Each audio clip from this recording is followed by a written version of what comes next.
Good morning, everybody, or good evening, wherever you are around the world, and welcome to Apex Racing TV, and welcome to the second race meeting of the season in the Extreme Motorsports Ricmotech World Challenge. This is round two, coming to you from the Virginia International Raceway. We started out a few weeks ago at the Canadian Motorsport Park, or better known as Motorsports, but today we're at the Virginia International Raceway, 5.26 kilometres, 20 corners, the full circuit in use today, and a multi-class event to bring you as well. We've got the main class in the Porsches, and we've got the Mazdas to look forward to as well, and of course the ever popular Mustangs. Well, joining me, Adam Buff, in the commentary box today is iRacing Road Pro champion and current World Championship Grand Prix Series driver Alex Simpson. Alex, Virginia, it's a track that does seem to catch up quite a few of the drivers, just because there isn't much runoff areas at all. It's surrounded by grass here, so I'm sure that quite a few drivers will be weeding out the talent, I think, over the next 2 hours. I'm sure they will. Good evening, everyone. Good to be back, and yeah, looking forward to this one. Exactly that. It's very, very good circuit. Very old school in the fact that there really isn't any runoff areas at all. You maybe have a bit of curbing in areas. In some places you don't even have that, so it's white line and then it's grass. So I do expect to see a few cars going off. There's an awful lot of runoff area to go into that is just grass, but obviously it's very hard to get the car stopped, and you can find cars slipping and sliding into tyre walls. Of course, we've got the famous Oak Tree corner, one of the toughest corners on any circuit. Got to get the car stopped while turning constantly through that corner and try and pick up that apex through there. Shoot out of there for that back straight, which is where we'll see a lot of the overtakes going into the into the roller coaster section. Should be a good night. Yeah, if you're new to the Ricmotech World Challenge and you've watched the Ricmotech Sports Car Series before, a few things have differed. Obviously, the class differences that we've explained to you just at the beginning of the broadcast. Also, it's not compulsory, but this is a team championship. So some of the teams racing today will have multiple drivers, and we'll do our best to keep you up to date with the driver changes that take place during the race meeting. Also, slightly longer races too. It's just over 2 hours. It's just over 2 hours. 2 hours and 15 minutes. A race meeting in the Ricmotech World Challenge. So they'll be keeping us up late into the evening here. It's just coming up to 1 o'clock in the morning here in the UK. The race will probably be finishing around about 3:15 in the morning in the UK. It's just coming up to 8 o'clock on the east coast of America. So that is the time difference that we're dealing with here in multi-class racing. Alex, we've done it. You, me, and Andrew Woodhouse, of course, in the Le Mans 24 hours. Yeah, what's it like racing with a team? It's obviously a different element from just racing by yourself. Yeah, quite a different challenge, of course. You know, it puts a little bit of pressure on you. I think when you arrive as the first person in the car, you have that pressure of making sure you get a good first stint and being able to hand over the car in a reasonable state to your co-driver, and then vice versa. When your co-driver has handed it over, you've then got to do the job of bringing it back in one piece, getting across that finish line. So it does add a little bit of pressure on there, and but I think also a lot of fun as well, because we see a lot of different dynamics in the race, because one driver could be quicker than another, and then they swap, and then the team could be quicker again. So we can see teams coming sort of ebbing and flowing throughout the race, so it could be quite interesting. We have got a little track guide to take you through before we go to the grid and look at the championship standings. So I'll hand it over to Kevin, who's in the Mustang.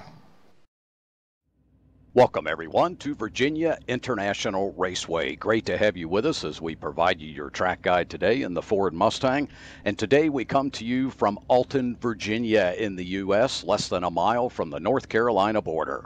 This track was constructed in 1957 by 4 sports car enthusiasts who sought out this gorgeous 1,200-acre property of rolling hills to build this fantastic road course. The first event was held here in August of 1957 and must have been quite a spectacle to see, as road racing was growing in such popularity in the U.S. at the time.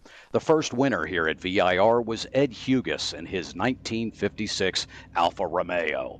This track has 130 feet of elevation changes and is certainly a technical track for drivers to master, as you will see through our track guide around this 3.3-mile road course through the southern hills of Virginia. As we pass the pit entry on the right here, we'll be approaching the flag stand at the start-finish line. Very long straightaway here coming down into turn 1. Drivers will reach some pretty high speeds here, close to 130, 35 miles an hour as they get down through the gears. This is an overtaking opportunity coming into turn 1. Coming out of turn 2, getting back up through the gears here, another little short straightaway. This takes us to turn 3, known as NASCAR Bend. Coming out of NASCAR, back up through the gears, little short chute here, down into second for what's known as the left hook, turn 4. Coming out of 4, we head up into turn 5 and out into the snake, turn 6 here, 6A and B. Snake is a section you want to pretty much drive straight through so that you can get that good speed launch out onto this straightaway. This takes us to one of my favorite portions of the course, the 7, 8, 9 climbing S's. Through 7, up over the hill through 8, and then into turn 9. Very fast area. Coming over the crest, we'll get down into turn 10 here, known as South Bend. Big drop off here. Taking us to 11, and one of the most famous turns on the course, Oak Tree Corner, known worldwide for its name. Very technical, got to correct there a little bit on exit, don't want to get loose. You'll notice another pit area here on the left that actually serves as the pits for the south configuration of this course. 6 different configurations to this track. Long uphill straightaway here as we head to what's known as the roller coaster. Turns 14 and 15. Hard on the brakes, down into second. Another overtaking opportunity coming up into this section here. Down through 15, back up through the gears.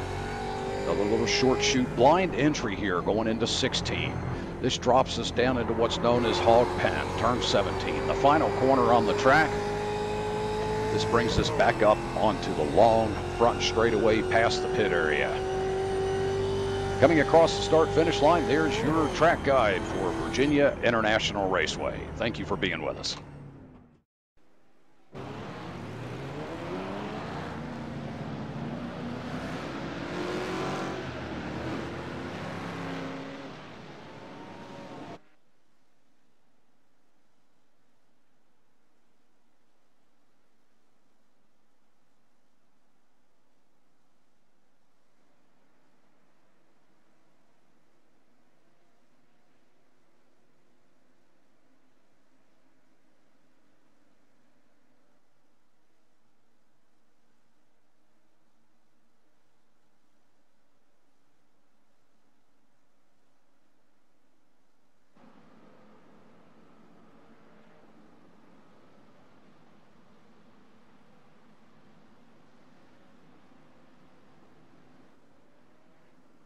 Thanks as always to Kevin Ford for giving us a great run through of this Virginia International Raceway. We've got the championship standings as well to run you through as we start this formation lap.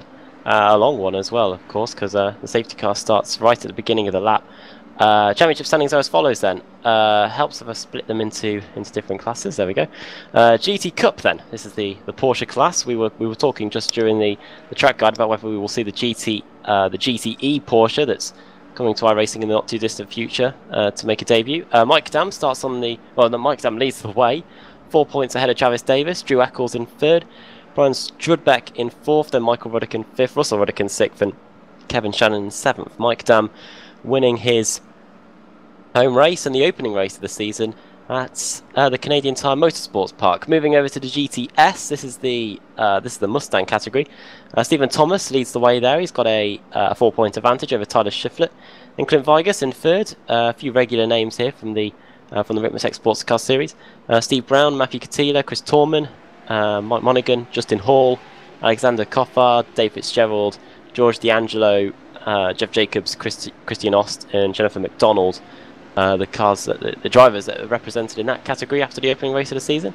And then finally the TCA category. This is the Mazda MX-5 class. This is Travis Schwenke, Tom Rathje, Ryan Tibbetts, Brandon Whitworth, Bobby Childs, Chad Parker, Rob Hartley and Eric Voilet. as we go on to the. Can I just sort of say, straight. Adam, it's worth pointing out that obviously it is a team championship, so we've got a couple of them there that they're clearly in the same car, which is why they're on the same points. So, you know, you've got Ashby Motorsports, No Hope Racing, Friday Night Riders, all there. There's two cars, and then Madhouse Racing as well. So yeah, it's a bit weird how the overlay works the points out. So we might have to look at that for the future events, I think. Yeah, different Ricmotech series. And as we said just before the track guide, it's going to be over a 2-hour race. And after what happened at Bathurst last week in the Ricmotech Sports Car Series, we'll be hoping that we don't see too much in terms of safety cars, because that Bathurst race meeting last week had to get thrown out after the mess that we endured there. It was a bit of an anomaly. Here we go then, green flag in the air, and the Porsches have got us underway, and we're racing here at Virginia International Raceway.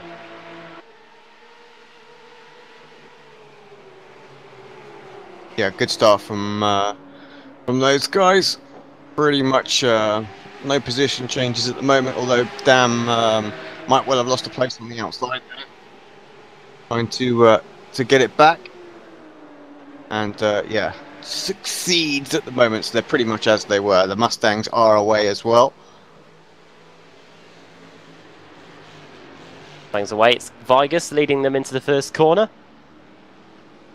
A few cars on the outside there. You can see the GSRC livery. That's Steve Brown in second, then Mike Monaghan third, Nicholas Bailey in fourth, Matthew Katila fifth, Justin Hall in sixth. Those two are going wheel to wheel going into turn 3.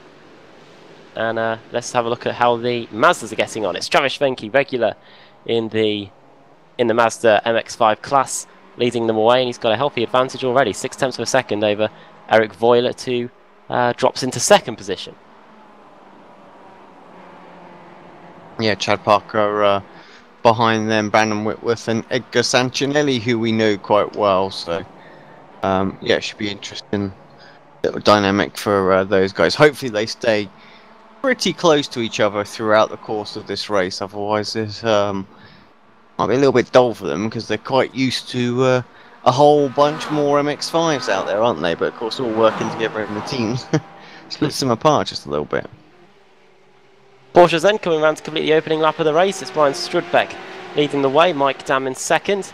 0.9 of a second advantage already, and you can see that the car's flashing the lights in the background. That is Drew Eccles flashing the lights at Travis Davis there in third position as they come across the line to complete the opening lap. And the Porsche, from many of the series that we've covered on Apex Racing TV in this car in the past, Alex, it's not exactly the easiest car in the world to follow, especially through the corners. No, not at all. It's quite large, and that wing takes up quite a lot of your vision actually when you're tucked up quite close. So you may see drivers just dropping back to that sort of 4 or 5 tenths just to get a bit of visibility, get comfortable with the circuit, how it is, and how it's rubbing in, where the marbles are, where you can just sort of poke your nose out just to sort of get a better sight of everything, and then start to close back in when they're a bit more comfortable. But yeah, right now the leader's looking very strong. Open it up. We look like we're going to have a couple of packs as well, because Russ Roddick's up a second charge, if you would have it, in 7th with Mike Owens and Kevin Shannon behind him. But they're being dropped quite a bit by the leading group so far. Got Iannucci as the tail end of that. Yeah, looking here at Pasquale Iannucci, sat in 5th position in the Porsche category. He's just got Eccles and Davis in front of him. They're pretty close for comfort here as we go over the top of the hill and into the roller coaster section. In many of the series we've covered on Apex Racing TV, we've seen drivers get it right, get overtakes right going into that corner, and some very, very wrong. And up the road, it is very close indeed between Davis and Eccles, and you could see just in front that they were scrambling for grip on the exit there of the final corner. Now we'll try and get to see as we get a lovely shot there of the pit garages. That, well, at least that's what I've seen anyway. As we go across the line. Yeah, interesting. Interesting little concept, isn't it? Chucking the camera in there. So, but yeah, that's our racing for you. least we get to see what the virtual pit crew is seeing anyway. Pit crew will be important today, of course, because we will see quite a few pit stops during this race. Now into the complex here, and Davis has been able to put a few tenths of a second in hand over Drew Eccles, one of the few Porsches that has been able to gain positions in the early going here. Gained 1 place since the start of the race. Swan Iannucci gaining 2 as they zoom by our gopher cam there at the on the bottom of the circuit. Now through the S's. I remember you driving this in a Williams F1 car a few seasons ago in the World Championship. It must be pretty good, pretty enjoyable to drive a car like that with loads of downforce through that section of the circuit, Alex. Oh, it's absolutely pedal to the metal, you know, no lifting required or anything. So yeah, full power all the way. I have to say I haven't really tried many of the F1 cars. I did get roped into doing the iRacing Belgian Grand Prix a few years ago. Did quite a bit of practice and barely got going. Me being used to the Kia and being able to have a bit of contact and get away with it, that didn't apply in the Formula 1 car. Had a bit of contact straight off the line, and that was the end of my race. And don't know if that's something you've had to you've realised that you can do when racing in the VSR-TC, Alex. You can dish it out a bit without having to worry about retiring. Well, yes and no. Have a little bit, but not quite as much as perhaps some of the others. Well, yeah, those of you, there's Travis Davis locks up there going into the first corner. Those of you that don't watch all the action that we have on Apex Racing TV, Alex is a driver in the VSR-TC, British Sim Racers Touring Car Championship on a Thursday. Up to 60 cars at a race meeting, plus, as off goes, that is Drew Eccles, isn't it? That's allowed Iannucci through, and Eccles, who had gained 1 position since the start of the race, is now back where he started again, down to 5th place. And it looks like we have seen quite a few drivers locking up so far, Alex, and yeah, that seems to be the first driver that's paid the penalty. Indeed it does. I'm not sure what mistake or how he made the mistake, perhaps just missed his braking point. It's very easy to do there. We're just having a little play with the class colour override, because I'm finding it quite difficult, I don't know if anybody else is, to read the positions that they're in with the current yellow format with the white background. So I'm just trying to... let's see if we can get it black. Yeah, I'm just trying to change it up actually, just a little bit. There we go. Yeah. So yeah, apologies for changing it, but I just think for the sake of the stream, we'd be much better off having it in, I've got it set to a darker orange now, so we can see exactly on the tower exactly what position they're in. Yeah. While we're keeping an eye on Stephen Brown here. Yeah, this is the battle for the lead, isn't it? In the Mustang category, Vargas leading the way, Brown in second, and yeah, if you look on the tower, those that are in yellow or now orange, those are the Porsches, the dark blue, the Mustangs, and the green, the Mazda MX-5s, and yeah, watch out for that during the course of the evening. They could overlap if drivers start to get involved in issues, but for now we're looking at Turn 2 Motorsports in Steve Brown, trying to get past the class leader in Clint Vargas, and we're now on board with the Mustang going into the oak tree section, which isn't there anymore. The tree blew over in a bit of a storm. I think that's how the story goes anyway, but Steve Brown will be hoping to cook up a storm here as he goes down the backstraight. Yeah, let's see how much of a run. He didn't get the best exit, wasn't closing on the way out there, so he was having to use the draft, and actually only just starting to get an actual bit of overspeed now. It's kind of a bit too late when he's getting the run, he's getting there. So yeah, I think we're definitely going to see some moves done in the Mustangs down there, but you just have to focus on getting the absolute best exit you can, and maybe the driver ahead just making a little mistake. Didn't happen for Vargas that time. He was able to nail the exit, and well, he was able to hold on to the position. You can see how hard they're pushing as well, going over the top of the hill into the roller coaster section. The car was breaking away from Steve Brown there when we were on board with him. BSR-TC was at Virginia International Raceway a few weeks ago. Alex, were you getting the same there when you were on the brakes, going over the top of the hill into the roller coaster section? Yeah, it was very light as you come over there, and the back was sort of squirming around and things like that. So it's very easy to lock up as well. So yeah, I fully expect that those guys are going to experience the same thing. Tricky. One of the hardest sort of braking points there as well. I mean, there's a couple that are really, really tough here. Going down into turn 1 it really sort of sucks you into braking quite a lot later than you could do to get the best line through there. And then, of course, Oak Tree Corner, very, very tricky corner. And, yeah, you just constantly asking for more from the tyres around there. You want more rotation, you want more stopping power, and you want it to pick up the apex. So you want a bit more sort of grip there as well. So, and that into that roller coaster one, very tricky too. Forget this is a team race, but as things stand, it's Vigas and Brown that are the class of the field in the Mustangs at the moment. They've got a 5-second advantage back to Mike Monaghan in third. Don't know who Monaghan's co-driver is, but I wonder if he might be able to do anything to close that gap later on. There he is, Monaghan, driving for Booligan Racing in third position in class. Behind him, he's got Matt Catila, just under a second behind him. And then we've got Nicholas Bailey, who's lost 2 positions, and then Nathan Thomas, who's gained 4 since the start. Good start there by Thomas, and then Jennifer McDonald, Justin Hall, and George D'Angelo. That is how the order shapes up in the Ford Mustang categories. We go over the top of the hill and into the roller coaster section again. One of the key overtaking points on the circuit, really. Back here at the Mazdas, though, the TCA category. Oh, bless me. And off goes Eric Violet. We talked about it being very easy, no runoff areas, and that's one of the areas where there's no real curbing or anything there. So, there's another.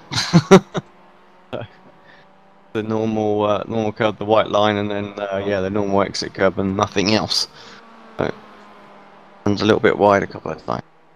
A mini bandstand there as well that can catch you out as well on the exit there. Quite a few obstacles on this circuit to watch out for, and in some of the straights there aren't any guardrails or barriers stopping you from just plunging off into the scenery. A bit like Fruxton in a way, really. Pretty different, of course, but yes. Here with Edgar Sancinelli, who's fighting with Chad Parker for last position, well, for the dishonour of being in last position. Sancinelli in last. Just need to switch up because I think Vigas actually had to defend the lead just for a second there. All right. So close, and they actually exchanged positions ever so slightly. So let's see that on replay exactly what happened. Good run. Vigas not the kind of exit he wants through the first sector. Oh, he disappears. Oh, there he is. That was what it was. That was why there was a position change. It was a disappearance, not any side-by-side action. Well, that was frustrating. Well, it is a long race, so we do have the opportunity to go back and have a look at things like this. They're still right with each other as they go over the top of the hill. I don't know whether you've got the same paints as me, but the Meh Motorsports car with the pink and black Piggly Wiggly sponsorship Piggly Wiggly. on the. Yeah. Well, hopefully this little piggy won't go wee wee wee all the way home off the circuit or something like that at the end of the race. That was pretty poor. I think Andrew Woodhouse would object to that one as we come across the line. There they are, emerging from behind the gazebos that are in the pit lane, or the marquees, into the first corner. Vigas defends the inside line, runs a bit wide on the exit. This could be the opportunity here for Steve Brown. And who's this coming? This is one of the Porsches. Are these the Porsches lapping them already? We're lapping them already. And look how close Dam is as well. Bit of a change position further back. We'll stay with this. Oh, Mustangs are not used to this. Obviously, in the Ricmotech series, they're usually the fastest car out there. So, yeah, very tricky for them, and they have to get used to holding their lines when the faster guys are coming through. Oh! Different scenario for Mike Dam as well. Yeah, there he goes. He did get through. He did lose some time, unfortunately. Did Dam there. One of the many something that we've seen before in the Ricmotech Sports Car Series.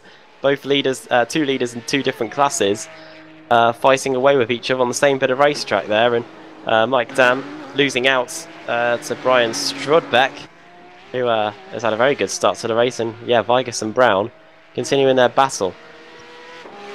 And that's Dam ahead now, and that's Vigas ahead, isn't it? So that's Vigas into the leaders.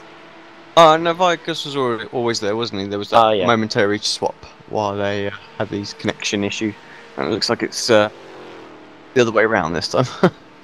Yeah, it's Brown jumping about all over the place there down the back straight, going into the roller coaster section, and quite a few different layouts of this one. I don't know if you've tried all of them, Alex, but there is the grand course, I think that's what they call it, with that extra infield on the down the back straight, which Grand West, isn't it? I believe they call that one. I haven't done that one actually. Oh, sorry, no, I have done that one. It's the short one that I haven't done. So I've done the full Grand West, but not the slightly shorter one that turns right as you go through the snake section. Yeah, that's the layout we were using for the BSR MX-5 series a few weeks ago. Yeah, the Grand Western circuit. I think I commentated on the Skip Barber series here as David Haynes laps some of the Mustangs there. We're looking here at Drew Eccles as well in fourth position. Yeah, that Grand Western section. I did a Skip Barber series there, pretty narrow in places, and quite a few drivers did get caught out there. So I think this is probably the best layout to use. Pasquale Iannucci's just gone off the track. At least that's what the live timing is said. Iannucci just behind Eccles in 5th position. Doesn't look like he's lost any positions. He's come back onto the circuit okay, so he's been able to carry on. But yeah, that has meant that he's lost a bit of time to this battle that we've got going on here between Drew Eccles in the Black Sheep Motorsports 2 and Travis Davis in the Ricmotech Motorsports Red Porsche 911. Big weekend in the motorsports world, Alex. Don't know if you saw any of either the Monaco Grand Prix or the Indy 500 at the weekend. No, I obviously know the results, but no, unfortunately, I haven't been able to watch either of them. I was so tied up over this weekend. Got them all recorded, and of course, nipped to Facebook, and literally the first 2 posts of my Facebook feed were the results of both of those races. What the world we live in, isn't it? As it is, yeah, it is. I was in Scotland for the weekend, and a few weeks ago, and I was able to avoid the results of quite a few things, really, just because my grandparents' internet wasn't too good, and B, the only way of really finding a few things out was in the newspaper. But Steve Brown will be trying to make the headlines here, going into the first corner as we cut away to Pasquale Iannucci. No, I'm coming back. That was a replay, so we'll just see if this one's going to happen or not, and then we can come back to this replay afterwards. So it's just always the way, isn't it? When you click a replay, they start to shape up for a move. Yeah. Having broadcasted a few race meetings over the last few weeks, it isn't an enviable job being a broadcaster of sim racing. But yeah, we're looking here at Steve Brown, and now we're looking at the replay of what happened to Iannucci, I believe. It's going. Oh, we saw Drew Eccles go off at this exact corner, and pretty much a carbon copy of what happened. Yeah. Does lose a place, I believe, though. I believe David gets past him in a second, so I think he's going to go off again. Right. Oh yeah, I do see. Yeah, that he does go off the track again. I can hazard a guess of where he's about to do it. He might. I think it's going to be in the left-hander after the snake section. That's my guess. We're about to find out.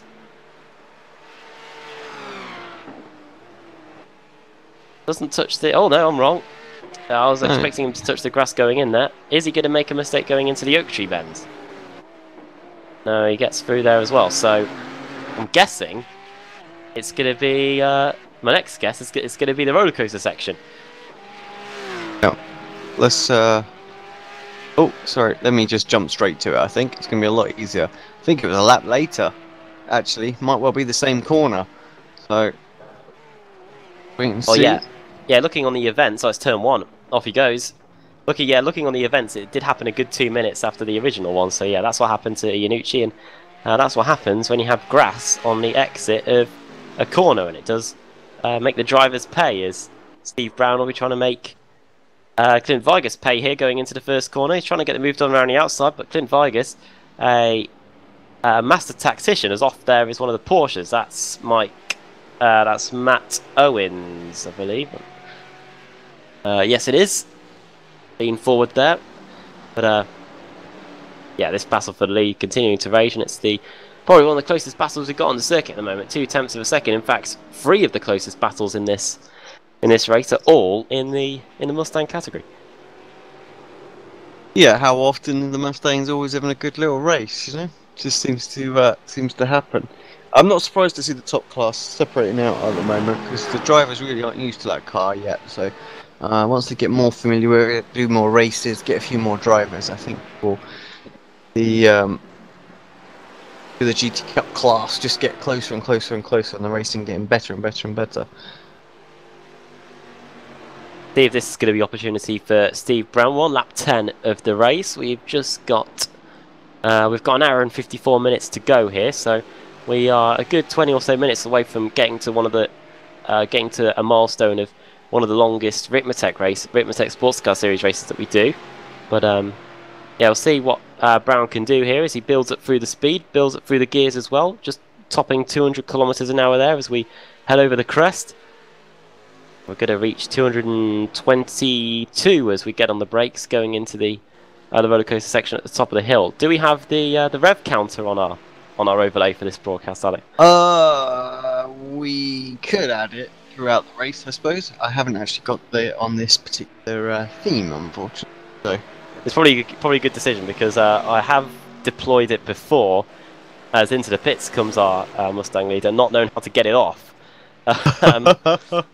So we've had to literally just watch from TV cameras of the rev counter constantly on the screen. So I had to change to a different theme in the end. But yeah, into the pits comes Clint Vigas, first pit stop of the day, and potentially a roll of the dice. Very early.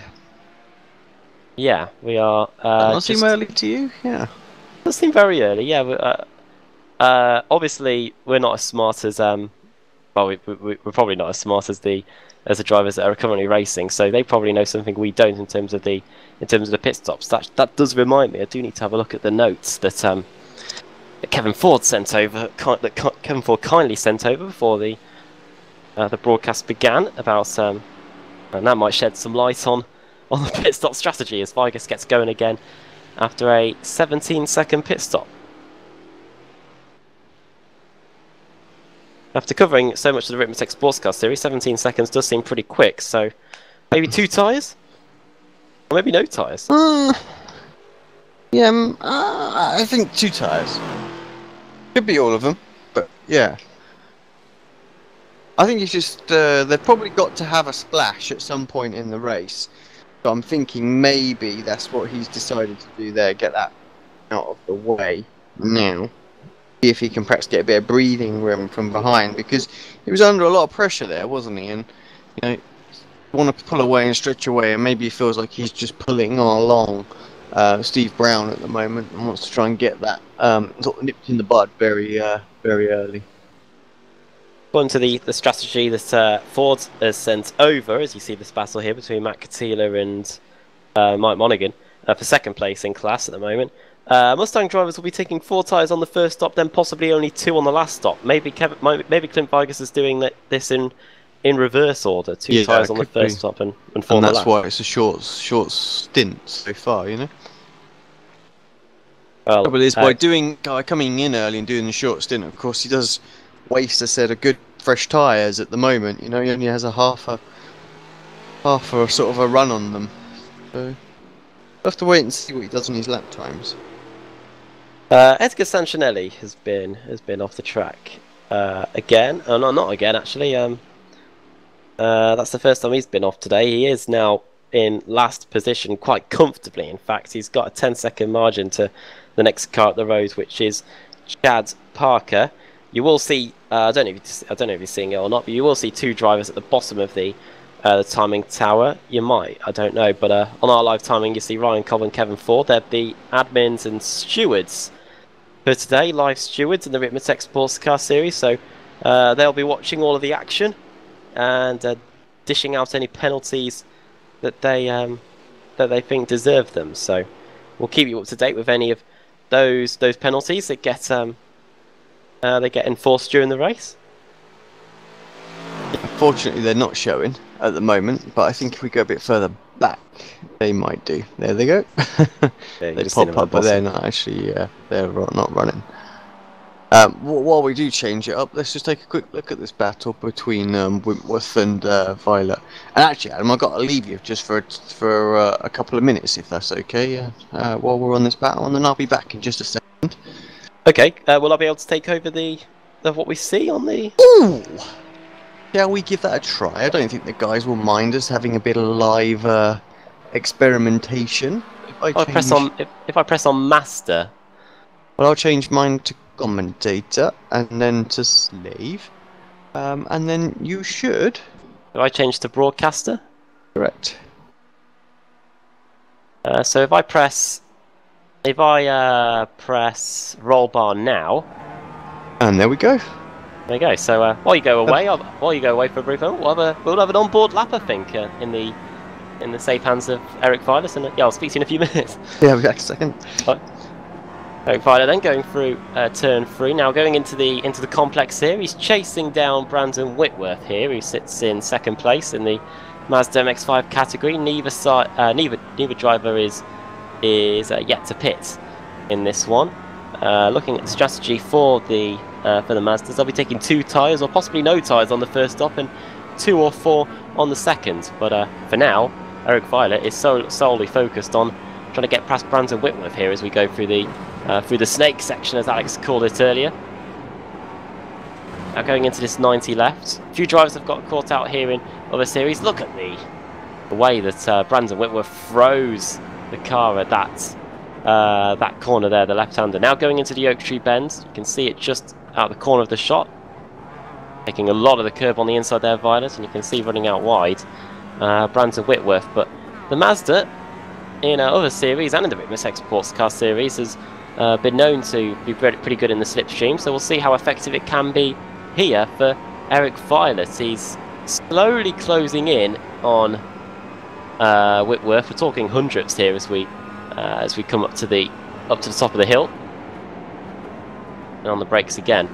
Steve Brown has been off the circuit. He is the leader in the Mustang category, but it doesn't seem to have been any much of an issue for him because he is still the leader as we come through the final corner out of the roller coaster section up over the top of the hill. And yeah, that is a lap at the wheel of Eric Violet's EV Paints Mazda MX-5 here as they come across the line, and the Mazda start their 13th lap of the race with just over an hour and 3/4 to go here in the second race of the Ricmotech Sports Car Challenge, as we now look at Travis Davis's on board. Oh, trying to negotiate the traffic. I think that was Steve Brown there as we look at that. Davis coming out of the final corner. Drew Eccles has just been off the circuit again, so let's see if we can get a replay of what happened here. This is Eccles coming out the final corner. What is going to have taken place here? Maybe going into the first corner. Nobody's got by him, so it might just be a quick excursion.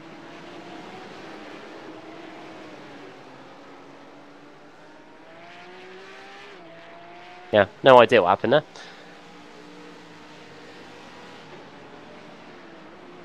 But you can see just in front of Drew Eccles that it is pretty close in the Mustangs. See which ones we've got here. This is Nicholas Bailey. Stats in first, second, third, fourth, fifth or sixth place here in the Mustangs.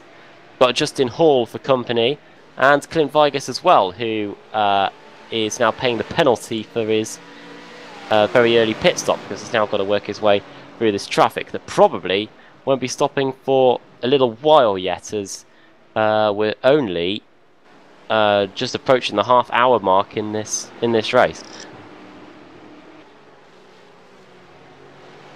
David Haynes has been into the pit lane.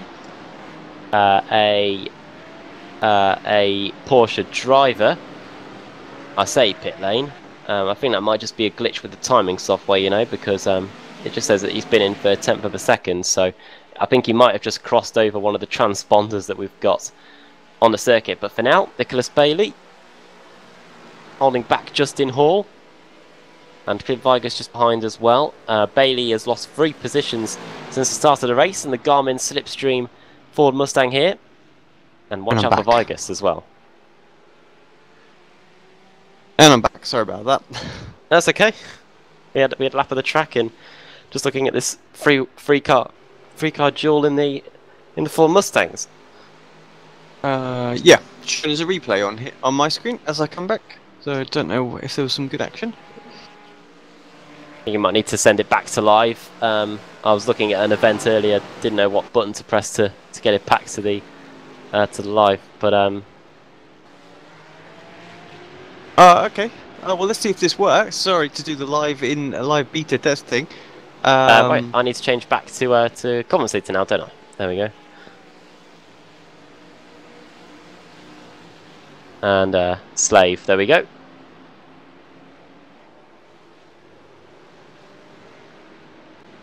And we're back to live. But all of us, yeah. So I've gone away, and then all of a sudden there's this nice little battle, isn't there?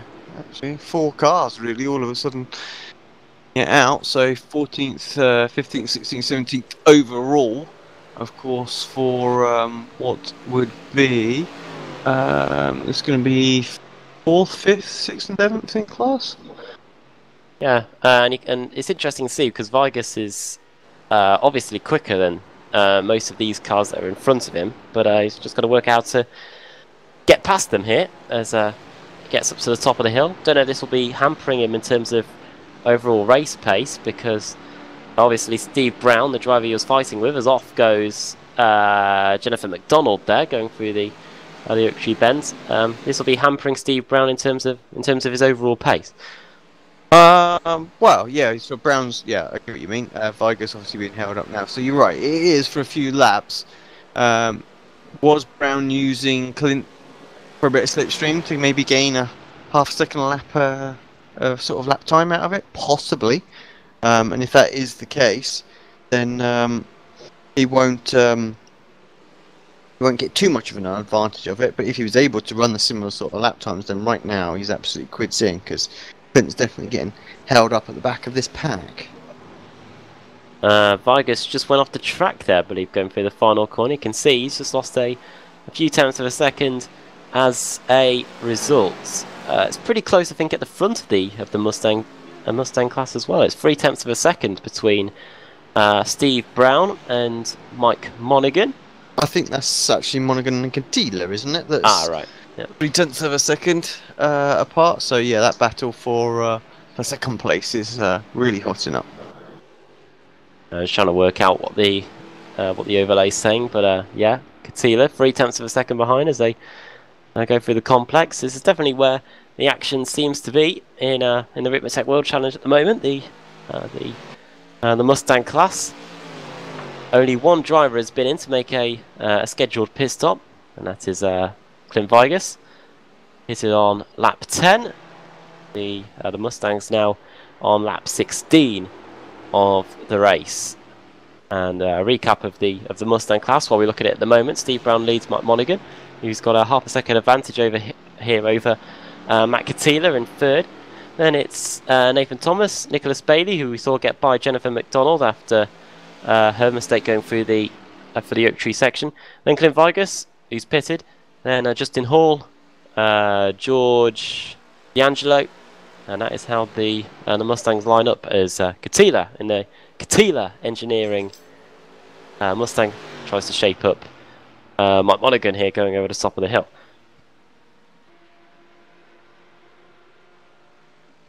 Yeah, close. That's what he can get, but he can't quite seem to get the run that he wants, that's for sure. Going through the final corner. See, this is the opportunity then, as they come over the top of the hill. Close, surely. Great opportunity, golden opportunity here for for Katina to get by Monaghan here as they come across the line onto lap 17. He's got the inside line. If he can just outbrake it, if he can just outbrake Monaghan, then he should be able to get it, and he duly does. Good executed move there by Matthew Katila, and the Katila Engineering Mustang is now up into second position as things stand. Just waiting for the right time, wasn't he, to get that run? He knew he could pull something off, but he just needed to be close enough so that he was actually alongside in the braking zones.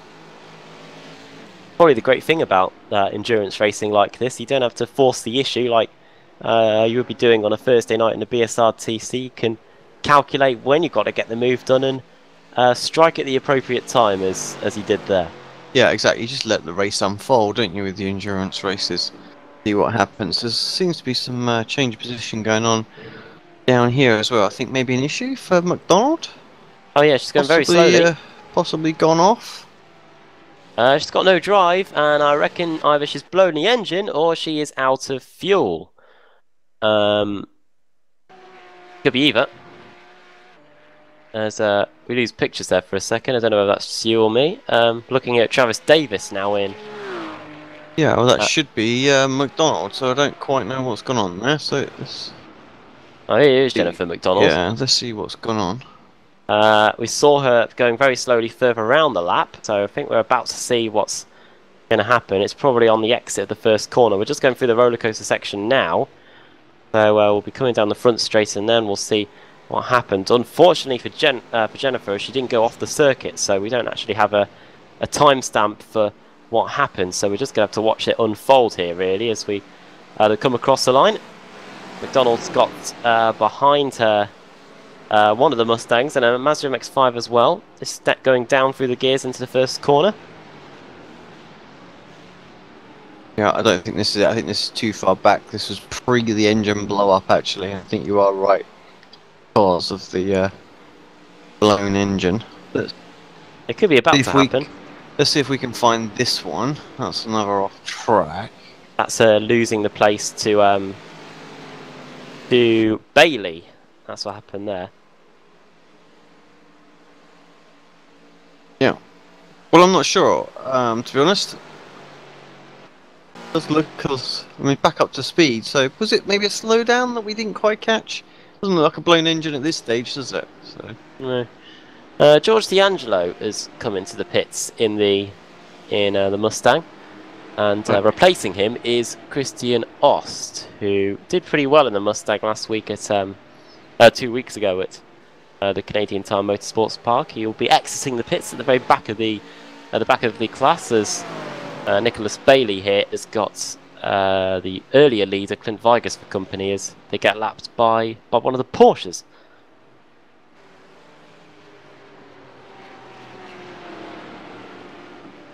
Good run by Vigas there. Yeah, good move. And he needs to do that because he needs to get through, doesn't he? He's being held up now. So the gap, as we can see, to the lead at 4.1 seconds coming down. And then to Davis, 7.19. So fairly sizable gaps. If I just quickly change the class information as well, we can actually have a look at the gaps in class right now as well. So pretty reasonable ones out there, especially Brown to Katila. And then if we head to the MX-5s as well, all of a sudden that group seems to really have separated apart. Travis is 24 seconds to the good. Yeah, not often you see gaps as big as this in the Mazdas, as we now cut to Mike Dam in second position, who's 3.5 seconds behind our overall leader here today, which is Ryan Shudbeck. Mike Dam driving for the Cryptology Racing Orange team. Got a Mazda for company here as well as he goes through the final corner. Different kettle of fish entirely for Mike Dam, as he has a bit of an issue there trying to get past the Mazda. Drives a front-wheel drive, powerful front-engined Mustang most of the weeks in the Ricmotech Sports Car Series. Then in other weeks he drives a mid-engined Porsche rear-wheel drive as well. I think it is mid-engined, isn't it, Alex? It is. Yeah, very few. Would have had the Porsche Owners Club on the phone then, as lynched you. Definitely. We were at the British Touring Cars at Donington a few weeks ago. We saw the Alfa Romeo Owners Club there. Some quite good cars on display as well. Andrew Whitehead, BSRTC driver on a Thursday night as well, showing his Giulietta, I think he had off as well. Looking at Dan right now, he would have been there or thereabouts. He's just had some issues, doesn't he, with the traffic. He lost a fair amount of time on Brighton with the traffic at the start. We saw that literally on camera, where he just got stuck behind and had to be a little bit more patient, and that gap sort of built up, and he hasn't been able to close it back down now, and it's 3 gaps. So it seems to me that Brian just seems to be a bit more confident just going through the pack. Yes, that does help with the experience. I don't think we see Strudbeck racing on the races. Brandon Whitworth's jumped to the pits, so he's crashed, hasn't he? So either that or he's decided to retire. So we'll see if we can find out what's happened here to Brandon Whitworth. It was quite some time ago, I think. We are struggling. It does say on my iRacing timing though that he has had received throughput, so he may have just had a disconnect. That might be why then. We won't worry about that then. We'll get back to the live. There we go. Does happen, unfortunately. Happened to Mike Dan more than it does to most people. Hopefully, it won't be happening to him today. But here is our overall leader, and Brian Strudbeck for Turn 2 Motorsports B. And he's got everything in hand here at the moment. Fastest lap of the race is currently being held by... so I have to look a bit close to the timing screen. That's currently in the hands of our race leader of 48.6. Well, actually, I think you find it's Travis Davis with... Oh no, sorry, that's 49.58. Yeah. I will hush my mouth. I did have to have a quick look there. For some reason on the project that we've got, it's a bit difficult to pick out who's doing the best, but a whole load of green and a flash of purple here and there. We have got the sector times as well, so we can see who's going quicker through that. And sooner or later, we will have the opportunity to broadcast qualifying for you. The overlay team are working away on that one. Should be great. It's being once worked it all comes on out. next, isn't it? I think that now, and it is next on our sort of updates that we'll bring out. Can't wait I have to say, I'm can't wait for struggling a little bit here at the moment, Adam, and I do want to sort of get it in now. Apologies to to you or anyone else if I go quiet. If I do, just give me an absolute holler. For those watching as well, Adam. Yeah, exactly. I think you need to do like that, you know, instead of with poking machine. Yeah, it is of course 10 to 2 in the morning for us here, and I was been up since the crack of dawn, haven't you? Yeah, I was up at 5 o'clock this morning for this traditional sort of event where I was in Rothwell, and they do some. I think the Roval Fair, which is opened up by the decree of the Queen. There you go. Lady of the Manor, and there's a lot of pomp and tradition that goes with it. Horses, carts, and well-off folk and whatnot like that. But amongst it all, there's this massive brawl in front of every pub in the village. They close all the roads down and everything else like that. All trying to get these protected, because you have to protect these people, protect the lady of the manor, and you fight to try and get these basically staffs off of the current protectors for next year. Different, that's for sure, but it all starts so early in the morning, and I am now starting to feel the pain. I'm sure American viewers, or those of you around the world that are tuning in, are probably wondering what on earth is going on. But yeah, this is some of the crazy that goes on. Actually, there was an American couple there that I just sort of heard from the accent and stuff like that. Just watching it in a little bit of awe. as to what the heck was going on. You know what I mean? So even with just at the very, very start of it all, with all of the costumes and that everybody was wearing and whatnot. So yeah, of course, a lot of history. Not very often that you can that the pubs open at 5 o'clock in the morning. And you can get down there and get served free booze just for taking part in a fight. This has brought me onto a thing that I remember looking up a few years ago about the crazy common laws that are still in place in the UK as we look at Matt Owens versus Kevin Shannon here. I think into the pit lane has just gone Pasquale Iannucci as well. So things are going. Pit stops are getting underway here as this battle heats up between Owens and the TMC racing. TMC, not TMZ. Would be mental if they had a team, I think, in the Ricmotech World Challenge. But yeah, Kevin Shannon here, 2 positions gained just in front of him, trying his best to keep the Porsche at bay here as we go into the right hander. I'm guessing I can guess what the C means. I'm guessing it's Canada, just because we've got the maple leaf on the car. Let's see if Owens can get up into 7th position as we go down the back straight. I think it's going to be just a bit far away, although got an awful lot more straight line speed on that car once it winds up, which surprised me. I was able to get clean pass, really, on the straight. The way through that.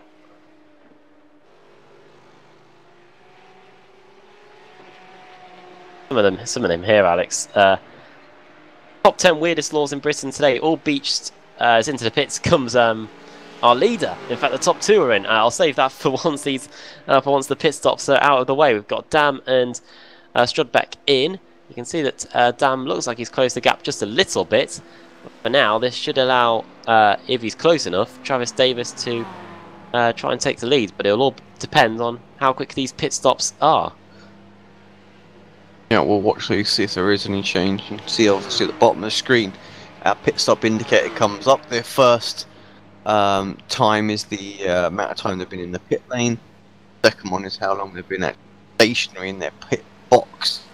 So Iannucci was in the box for 52 seconds, 1 minute 16 stationary. So sorry, in the pit lane. So let's see what he does, what others do. We're looking at maybe a 50-second stationary start time here. You can see as well that it's a long pit stop. They're required to take 4 tyres on at least 1 pit stop, and it looks like they're getting that out of the way now as we've just got an hour and a half, as we've just got under an hour and a half to go here. Away goes Strudbeck then, 50.98 seconds, and a similar stop for Mike Dam as well. So the gap hasn't really changed. It remains about 3 seconds between Strudbeck and Dam after the first round of pit stops cycle through for those 2. Yeah, and there's nothing at all in between them. Even the stationary, the whole pit lane time was less than 0.3 of a second difference between the 2.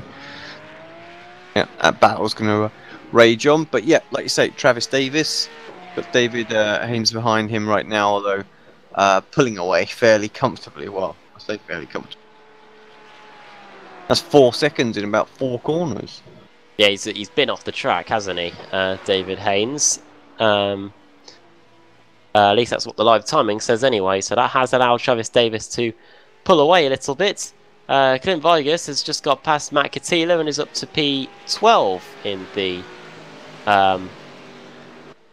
in the Mustang category, and he's not too far away from Mike Monaghan, who's just in front of him here as he continues his surge up through the field. He doesn't need these guys to pit, actually. He's working his way through them by himself. Yep, quite happy, isn't he? Good call to come in. We'll have to still need to keep an eye on what the gap is between him and Brown, though, to see where they're going to come out relative to each other. Incident involving car 41 is under review. The incident involving 41 is our race leader, I think. Was our race leader, Brian Strudbeck. I think he's 41. It doesn't help that the overlay puts the numbers into red. Red in a yellow Drew background. Eccles is 41, isn't it? Ah, right. Yeah, 43 is Strudbeck, 41 is Eccles. So something that Eccles has done is under review. Vargas goes through. Turn 1. He does. So that's Vargas now up into second position. He's now. Oh goodness me! How far away is he behind? 33 seconds, so half a minute behind. Yep. So I don't think he's going to be able to do that on track. You'll have to wait for Brown to come in and make his stop. And looking at the pit lane times we've had in the Mustang category, with Vargas being the only one, a pit lane time here is going to be about 40 seconds at least. So not far off. You know, it takes a while. It takes a few seconds to travel the length of the pit lane at full speed anyway. So it's going to be quite close. I mean, I think he will nick it. That's the thing. Pit lane speed limit here at Virginia International Raceway is 72 kilometers an hour. It's about 45, I think. Alex, or 40. I'm just guessing here, but it's 40. It's 41 in total, isn't it? And then I think if you take off the fact that you have to drive from sort of cone to cone, even at full speed, I think you're looking at about a loss of about 35, 36 seconds, something like that. Yeah. So it's going to be very close. Oh, as off goes one of the Mazdas in the hope of getting away, and that allows Mike Dam to get at the inside there of Vargas to put another lap there on the Mustang. 3 seconds behind. Yeah, you're right. That gap is coming down. Between the what was the top two, now sat in 4th and 5th as they've pitted. Ruling from the stewards, Eccles has just been shown a warning for whatever he did earlier. Back to pit lane speed limits quickly, Alex. Obviously it's all hypothetical, but what do you reckon about, say, a pit lane with no speed limit on it? Would be pretty interesting to see cars go from normal racing speeds down to 0 to get into their pit box. Yeah, would be insane, and would take some sort of skill to do that as well. And I think we need to look at a replay, Adam, because I think we might have had a problem with Eccles has jumped to the pits. Yeah, with Eccles. Sorry. Oh, well, we've seen the end of it. There it is. Looks like damage to the rear, possibly. So, and he has exited the session. So that looks like that is the end of Eccles' race. So that is a shame. On the original point where it went off. What happened? Right, this is going into the left-hander here in the complex. And he's had enough by this point anyway.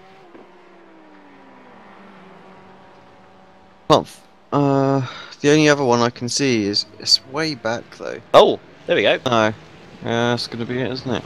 That's at the Oak Tree Bend, and that is the. Oh dear me, that's Vargas getting involved, and maybe that's how Vargas got by, because I did see the overtake. The Vargas overtake happened, and then that's Katila that's lost a load of time. So I think that's what happened there. So if we can have a look at that event.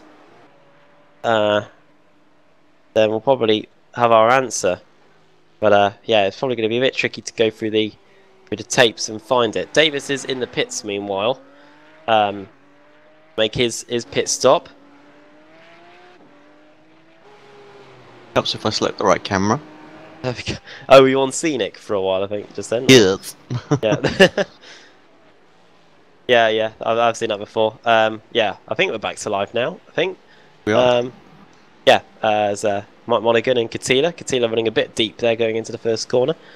Katila now currently in 3rd position as David Haynes takes over the lead at the front of the field overall, as Strawbeck, Dam, Davis, Iannucci, Shannon and Ruddock and Owens and Eccles have all made their pit stop. Big shout out to everyone watching at this late hour as well. Don't forget to give us a thumbs up and add yourself to the subscribers list if you're not already. Been drinking. It's Adam that's been drinking, but I can't talk anyway. Oh yeah, drunk on fatigue probably. With you, just drunk for me. Not too drunk. Yeah, bank holiday here in the UK.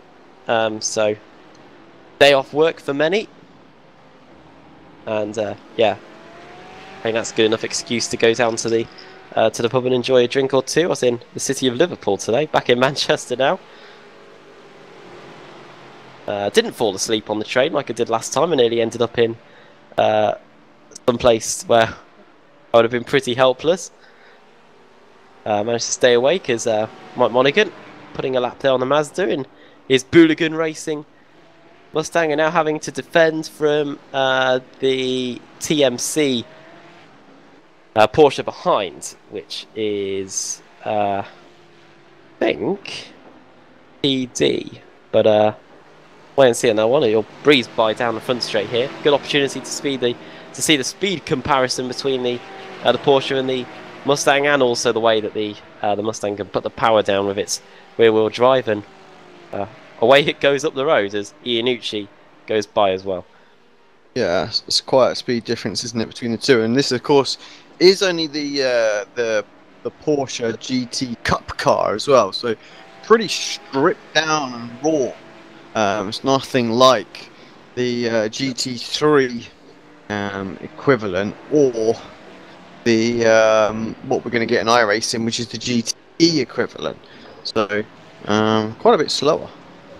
Yeah, GTE is going to be a good one. Yeah, the Porsche that you see here is the Porsches that are used in the BTCC support race package, and yeah, obviously it's the car's freely available to whoever has the money to race it, and see some good racing in that series. As into the pits comes Kevin Shannon in the Porsche category, so pit stop there, and a few pit stops in the Mustangs as well.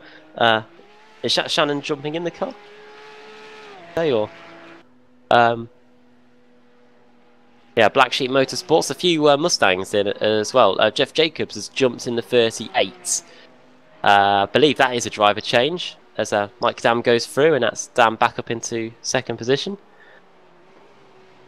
We haven't seen too much of the closure speeds and whatnot of the MX-5s and the Porsches. That's quite a colossal difference, isn't it? I think that's going to be the tougher car actually for the Porsche to get through. So I don't want to misjudge that. Such a huge difference. It's quite easy to do. Going back to the Monaco Grand Prix that occurred on Sunday, Alex, Lewis Hamilton said that the track could do with some more runoff area, just because that the cars weren't able to get by one another, and it does seem to be a particular trait in recent years when a Monaco Grand Prix. Some people saying that it's outgrown the streets of Monte Carlo. Would you say that's a fair evaluation? I mean, one part of me says obviously the Grand Prix there is fantastic. There's a lot of history, and watching the cars absolutely wing it around there in that tight confined space, really showing what they're made of. It's amazing. But there is another part of me that just is, it's just so ridiculous. It's so dangerous. It's just nuts, and probably shouldn't be held there, kind of thing. And they could open it up a little bit in a couple of areas and make it a bit more exciting. But yeah, I think when you've got such history embedded in that circuit, I don't think it's ever gonna change a great deal. Of course, it is public roads the rest of the year, so I think maybe they do the sort of the classic Grand Prix delay there as well. That's sort of the only time they sort of shut it down.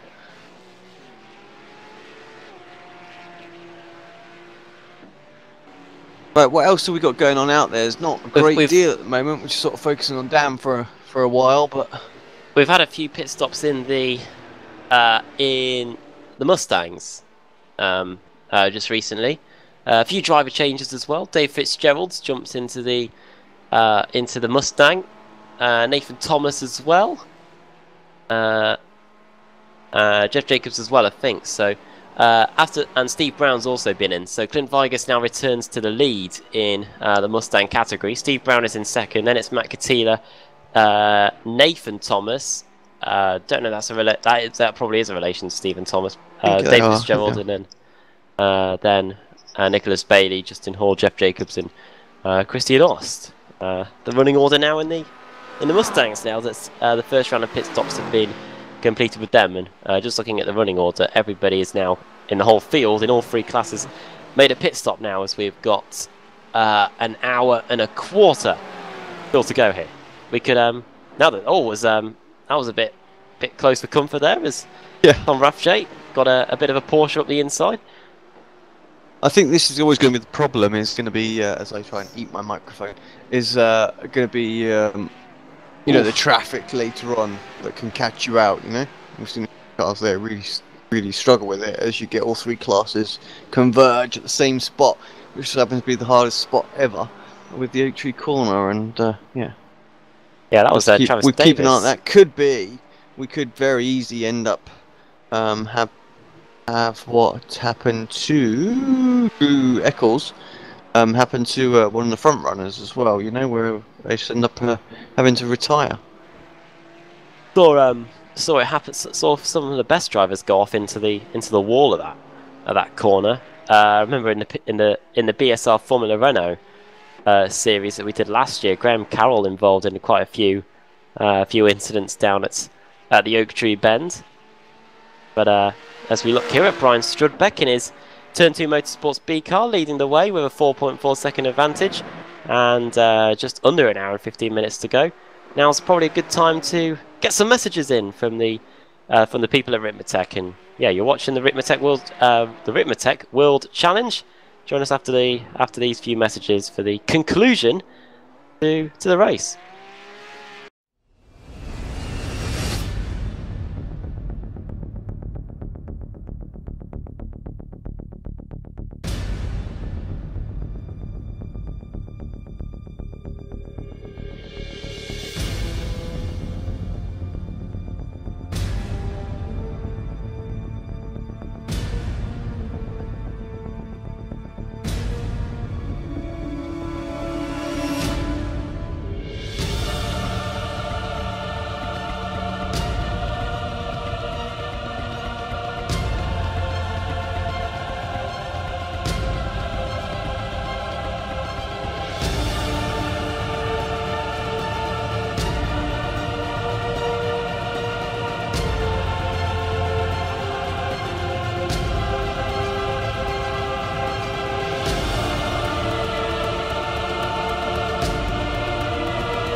Back here at the Ricmotech World Challenge for the second race meeting of the season at the Virginia International Raceway here on Apex Racing TV.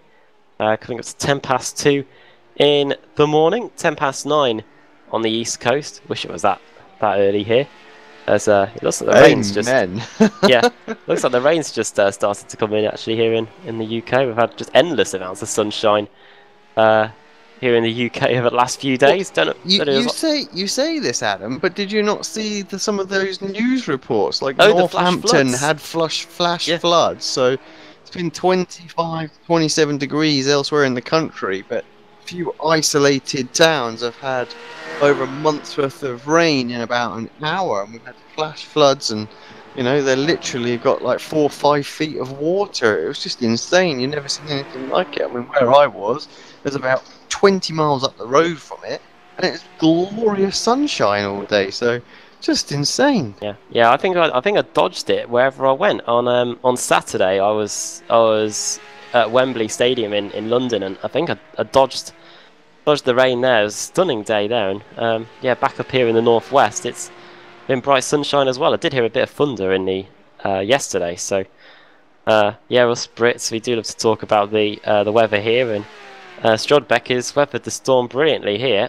Well, what storm really? He's got a 5-second advantage over Mike Dam with just over an hour to go here. Then it's David Haynes in third, TD Travis Davis in fourth. There he is. And then Pasquale Iannucci in fifth, 6 seconds behind. Then it's nearly a minute back to Mike Ruddock, who's racing with his son Russell. I think that's the way around it is. I'll just double check that actually. Russell Ruddock is Mike Ruddock's father. So that is the son, Michael Ruddock racing. Then it's Kevin Shannon and Matt Owens. Closest battle on circuit then. Let's get that up. And it's actually in the Mazdas. We've got, yeah, here it is. This is Eric Violet versus Bobby Childs. Childs in the number 8 Mazda versus number 98 Mazda here of Violet. And yeah, they're going through the roller coaster section now. See what Violet can do in the EV Paints car. We had an onboard lap with him earlier. Let's get on the right front suspension here as we come across the line to start lap 30. And see what Violet can do in terms of getting a move, because I haven't seen too much in the way of battles in a Mazda class today, Alex, as through goes some of the Porsches. That's quite a shot, isn't it, as they come steaming through there right at the end of the straight. You're right, there hasn't been an awful lot of battles, so yeah, let's see what Eric can do. You can also see from this right front suspension camera that we've got why it takes so long to perform a tyre change in this Mazda MX-5 category. It's just not one. It's not one central nut to change the tyres here. You can see they've got separate lug nuts to remove, and obviously you don't see that on iRacing, but that is why the pit stops take a little bit longer in that category, as through goes some more of the Porsches. V differential, pretty good to see from this camera angle here. Yeah, that makes quite a difference, doesn't it? So, and actually, I mean, yes, the lug nuts do slow it down, but not if you're the guy from Cars. What's the little Italian? Guido. Guido, there we go. Yeah. He's the man. That's what they need in the pit lane now. Whoa, whoa, whoa, whoa. Yeah. Done, you know. Pit stop. I think that's what he says. Yeah. I would put an Italian accent, but yeah, it is really. Just blows his little air guns. Yeah, I haven't actually seen the third one. I've seen the first two. Me neither. I've seen the first two as well. So yeah, I think I'd like to watch the next one. Massive money-making film for the Pixar franchise. I'm surprised they chose number 3 ahead of something like The Incredibles or something like that. Yeah, so I'm sure there's some more sort of Pixar films that they could have done that would have gone ahead of Cars 3, I have to say. Yeah, looking forward to the second Incredibles. It's been a long time coming, in fact. When the first Incredibles was out, I was... Don't say. Oh yeah, I probably won't say actually. It's in single figures as they come across the line. Anybody else feeling old? Let us know on the chat. When the first Toy Story came out, I don't think I was even born. So there you go. Blocked, muted. Anything else? Yeah, for this battle, the blocking is on here for Bobby Childs to keep Violet at bay. We looks at the front of Violet's car. Let's see if we can have a look at the rear. the Childs number 8 Mazda here as we go into the complex. Look at the amount of curb there that Violet took. The Friday Nights. That's the name of the team that Charles is racing for.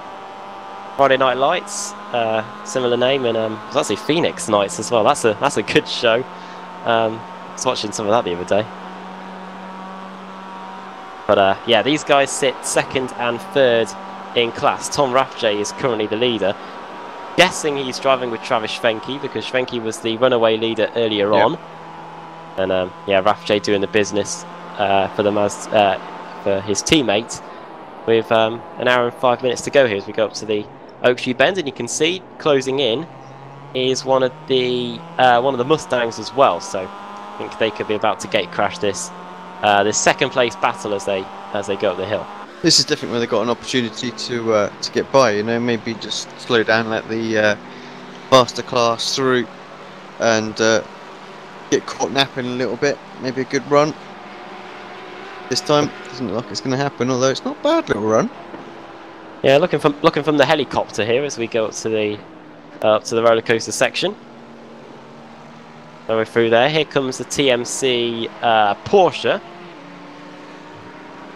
working their way through. I think it's Travis Davis. No, it isn't. Is it David Haynes? Nope. This isn't good, is it? Trying to work out who it is. Is it? It's Owens. There we go. There he is. TMC Racing, and yeah, by the time we get to him, he's lapped the two Mazdas there.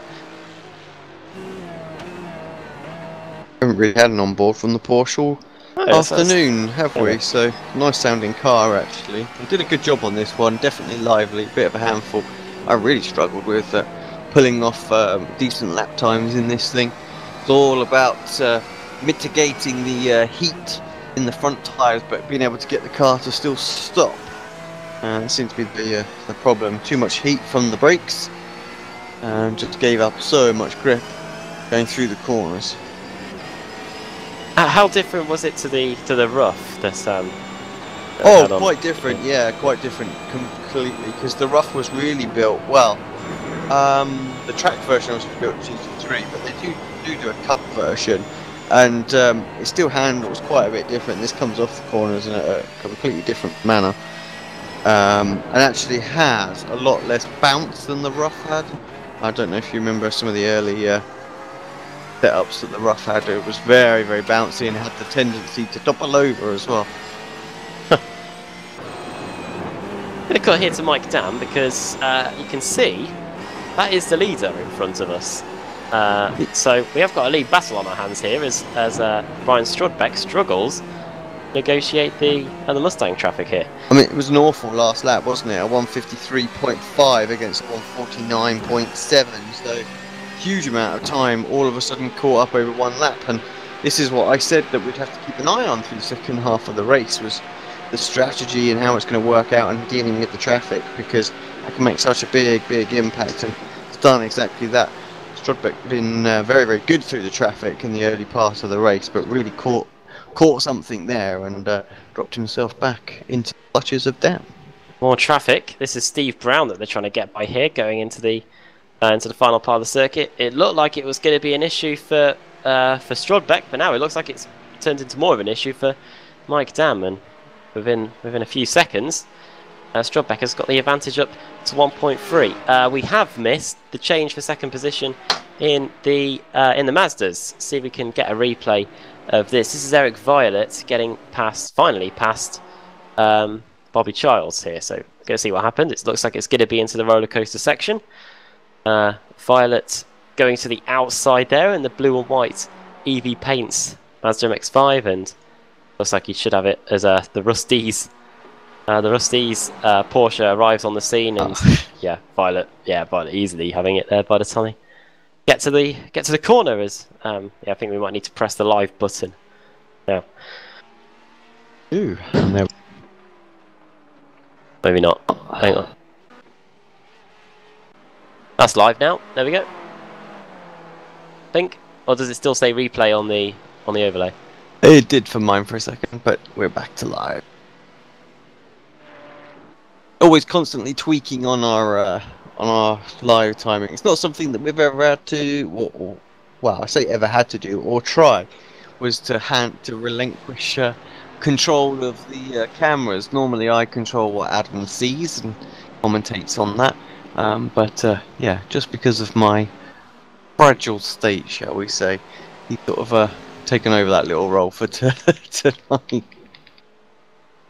It is a bit of a game changer as well that we both can see what's on the screen. Yeah. Totally. Usually we can see that right yeah. there as they go three wide, all three classes just passing each other on that back straight. Enough room here at VIR to do that fantastic shot. I like it when the classes converge like that. Probably one of the widest parts of the circuit there. Yeah, usually most iRacing broadcasts, the commentators are yelling almost the directors themselves. They're yelling the stuff at the basically the vision mixer, aren't you? Really? That's it. I mean, I think others. You know, I was informed that other services have something where they have about a 1 second delay.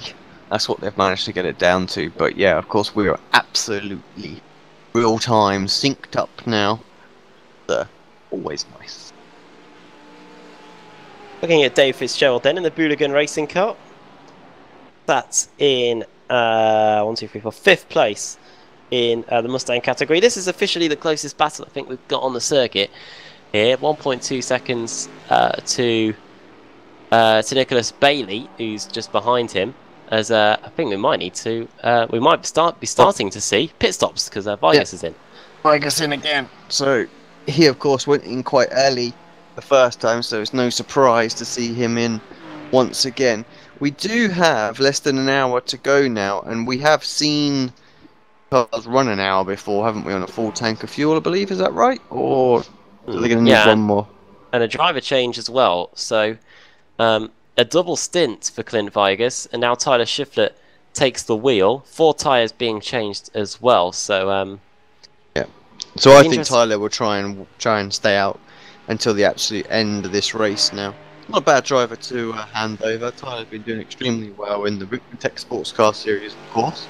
And yeah, Clint and Tyler really sort of putting down a marker today.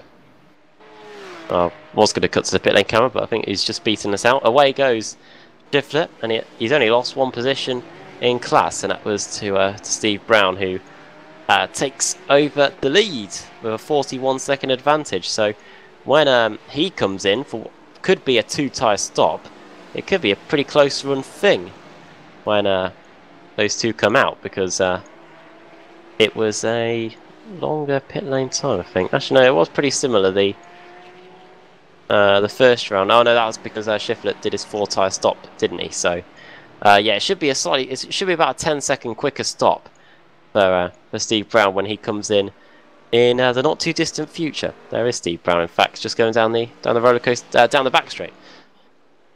Yeah. Okay. I was going to say if he was going through the roller coaster as he comes in, but we can stick with him, I guess, and see as he goes into the roller coaster wherever he is.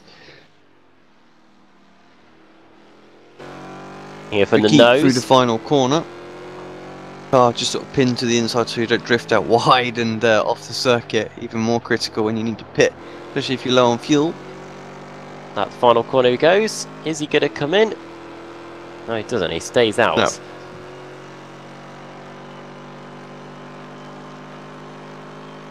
Over the line he goes there. Notice that iRacing have got a bit more active with their Instagram account.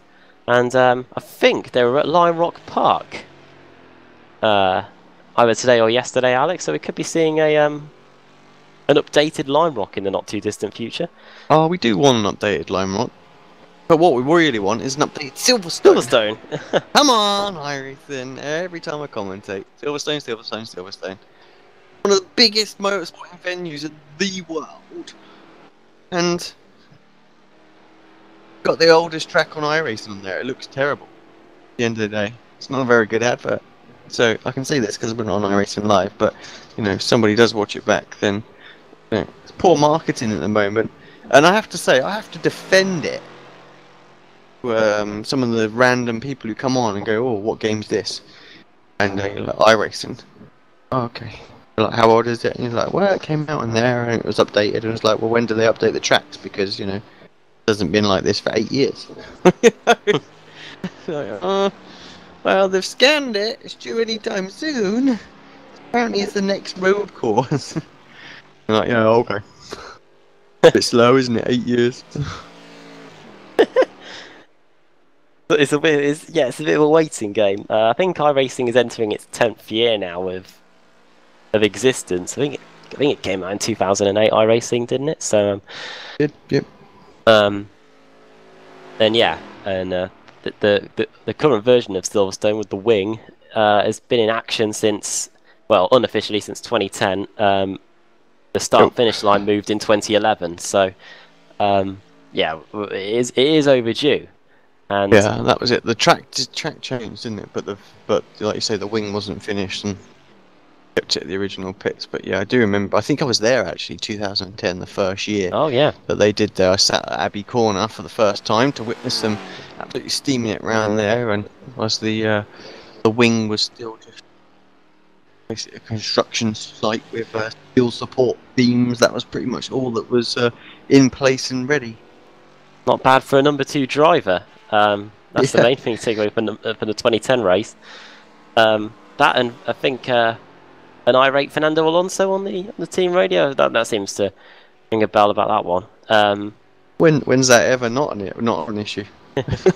Oh dear. I think he said Fernando Alonso that the Monaco Grand Prix on Sunday was the most boring race ever. Apologies if you haven't watched it. I think it was a bit better than that. Don't think it helped because as usual, if you don't know this, FOM, the Formula 1 World Feeds, they direct every single race apart from the Monaco Grand Prix, which is still being done by a local French director, and I'm sure they missed most of the key action on Sunday as usual. So if the race appeared to be boring because of that, blame them, because I'm sure that it was a pretty intriguing race from what I saw of it on Sunday. As into the pits comes Matthew Catila. We'll skip to that.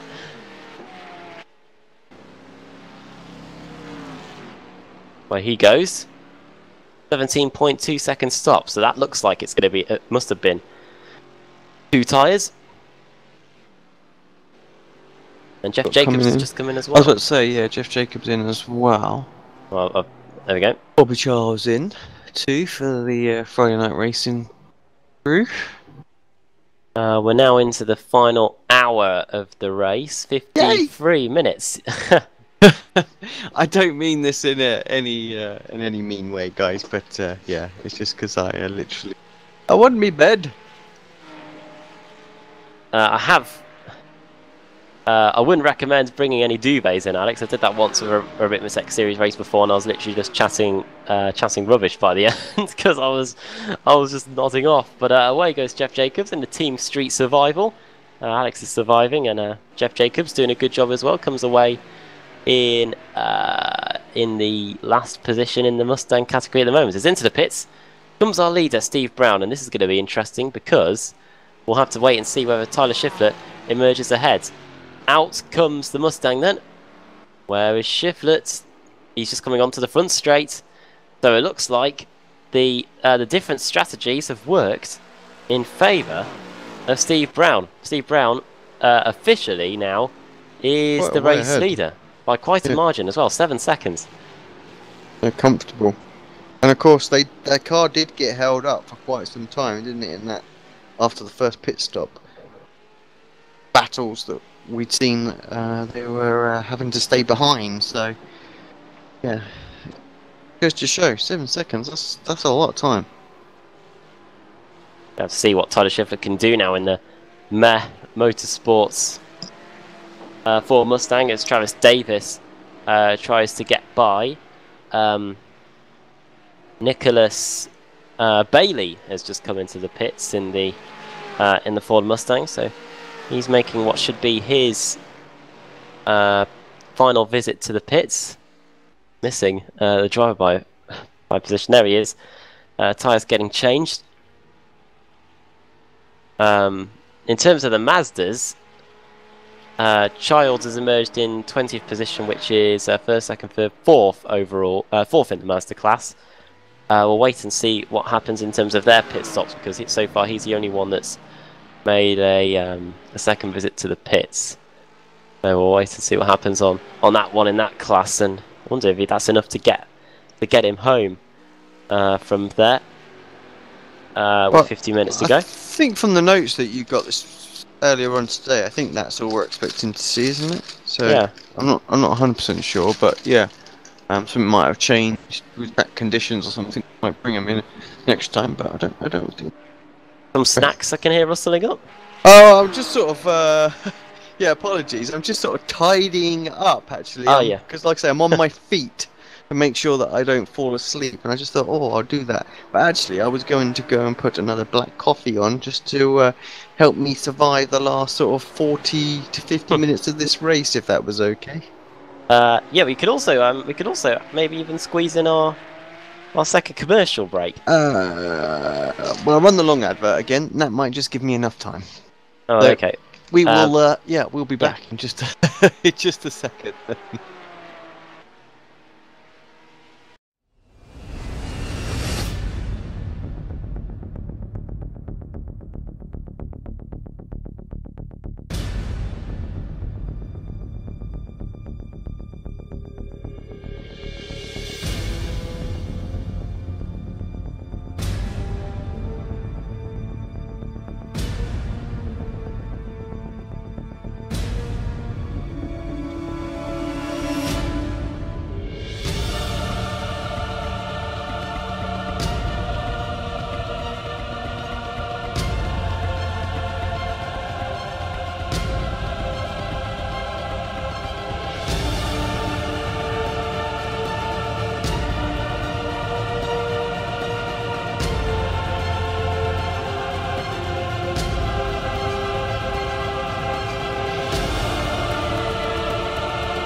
And thanks as always to the guys at Ricmotech for their contribution to the series and for those commercials as well. And welcome back to the final 3/4 of an hour here in the Extreme Motorsports Ricmotech World Challenge. Adam Bath with Alex Simpson here with you. 9:30 in the States, 2:30 here in the UK. Brian Strodbeck then has a 2.4 second advantage over Mike Dam.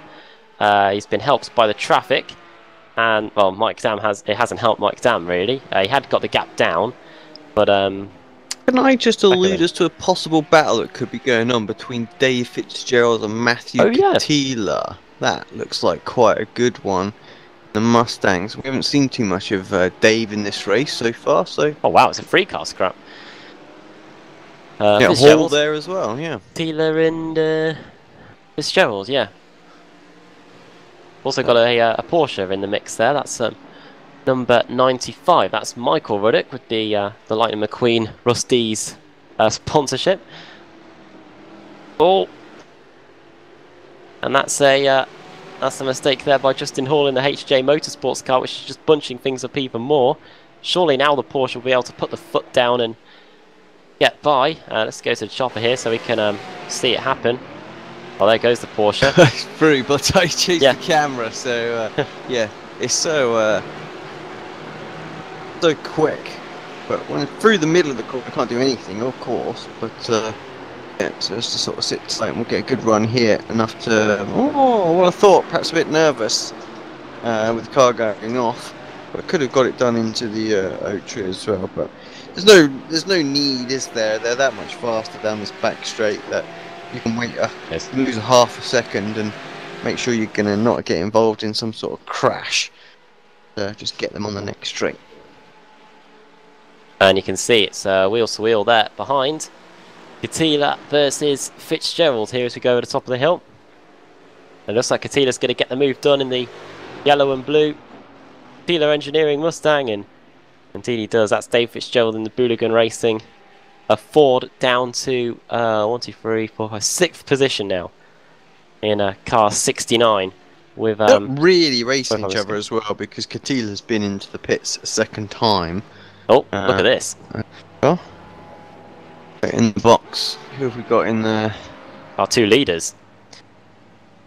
It's Brown and Broadbeck. Yeah. Oh, sorry, Dam and Broad. Away goes Brian. Still fairly close, but actually not as close. So slightly quicker stop for Brian. Yeah, 20.4 for Brian, 21.7 for Mike Dam there. What this does mean is that David Haynes, there he is, in the HJ Motorsport Porsche, is leading the race, albeit will probably be briefly, because of the fact that he's got to come in to serve his second it's stop when he of the comes day. in, isn't he? So we've seen some stay out for quite some time. Go back to this battle here between Katila and not Fitzgerald, is it? It's Justin Hall in the HJ Motorsport 4s. So we've got HJ Motorsport Porsche leading the way, and this HJ Motorsport 4 embroiled in a scrap with Matt Katila here as they go up to the top of the hill. Gaps do like to spread apart during the course of the lap, and then they seem to close right back up again. Oh, that's Brian putting a lap on some of the Mazdas, and he'll probably put a lap on these two here as him and Mike Dam fight their way through the traffic. Yeah, coming straight through, no such issues. Maybe. Might just about get through as well. They didn't want to get held up anymore. I was just looking at the pit lane times as well. So Dam lost 1.2 seconds in the actual pit stop. So you need to get that back. He's a bit further away than he was before he pitted. Not very much.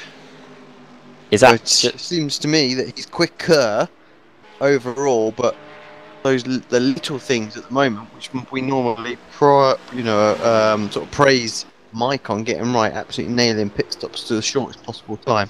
He's not quite got it figured out in this car yet, and Brian's been able to pull every time he come into the pits. Could that just be because could that time be lost just in him either overshooting the box or something like that? It can be. Can be strategy, putting too much. Because it's mainly to do with the pit stationary time. So I think that's kind of like you say, getting the car absolutely nailed on the spot, and also sort of like you say, maybe like a fuel or something like that, a fuel number that they put in, just slightly extra fuel, just to keep him a bit more stationary for longer. I don't know. So, but yeah, those are the things Mike's got to sort of nail down so that he can find a half a second rather than lose 1.5. Yeah. Into the pits as Bean Pasquale Iannucci. He's just come back out again. That's his second visit done and dusted. He rejoins in 5th position, 2 positions gained from where he started. In no man's land, really. Alex, he's got a 46-second gap to the car in front and a 80-second gap back to Michael Roddick, who's behind him. So, bit of a lonely existence. For not a care in the world, is he out there? Really, he's going to get top 5, which is going to be good. But yeah, I think they would have wanted a little bit more. They've still got a couple of cars ahead of them that haven't pitted, so maybe they might pick up an extra place or two. It's just I'm not used to seeing either of the two Iannucci's sort of struggling in that sort of position circuit. So come on, get it up there. Let's see if you can get towards the podium. Violet in. Also in Edgar Sancinelli, and also in as well Nathan Thomas. Looks like issues for Violet as well. He's been in, according to the timing, he says he's been in the pits for a while. Away he goes. Yeah, quite some time. Yeah, that's his second visit done. And that drops him down to third. Sancinelli carrying on as well. We've got just 1, 2, 3, 4, 5 Mazdas racing today in the World Challenge. And, yeah, extremely popular in the Ricmotech series, but when you create teams and the drivers sort of all start working together, you do lose some of that. So let's wait and see more MX-5 cars into this race, because it's great. One example of that is Travis Schwenke. Tyler Schifflet was in the car earlier. Now Schwenke back in the car again for the conclusion of the race. How long we got? We've got 40 minutes. 40 minutes, yeah. 40 minutes to go here. Not that I'm counting or anything. No. Mike Dan v Brian Strudbeck. Oh dear. Has something happened? No, nothing to worry about. I think he just disappeared there for a brief moment, and yeah, Strudbeck was demoted to second position now, as into the pits comes David Haynes, and there he is. He will relinquish that lead straight away. There goes Strudbeck through into the lead. Start lap 52 of the race, down through as well, and getting in to the HJ Motorsport Porsche to complete the race will be Thomas Ellison, and yeah, that will be him through to the end of the race. Back to this good battle in the Mustangs, and it's going to be put on hold because you can see into the pits comes the HJ Motorsports Ford of Justin Hall. We'll see if the Ford has performs a driver change here. You can see a bit of damage as well to the front of the Mustang. We'll see if that gets automatically repaired as he overshoots the pit box. Those things you don't want to do. It's been such a while since I've been on iRacing, but I don't think they count you down in terms of pit stalls either. So, is he only just started getting jacked up now? I think that's so. Either that or they've just done a change, driver change. It doesn't look like it. Justin Hall's still in the car. 40 seconds odd for a stop, so stationary park. There he goes. What are we talking? Yeah. That's about the same as what everybody else seems to be doing, so maybe 5 or 6 seconds longer because he's having to change everything this time. I don't know.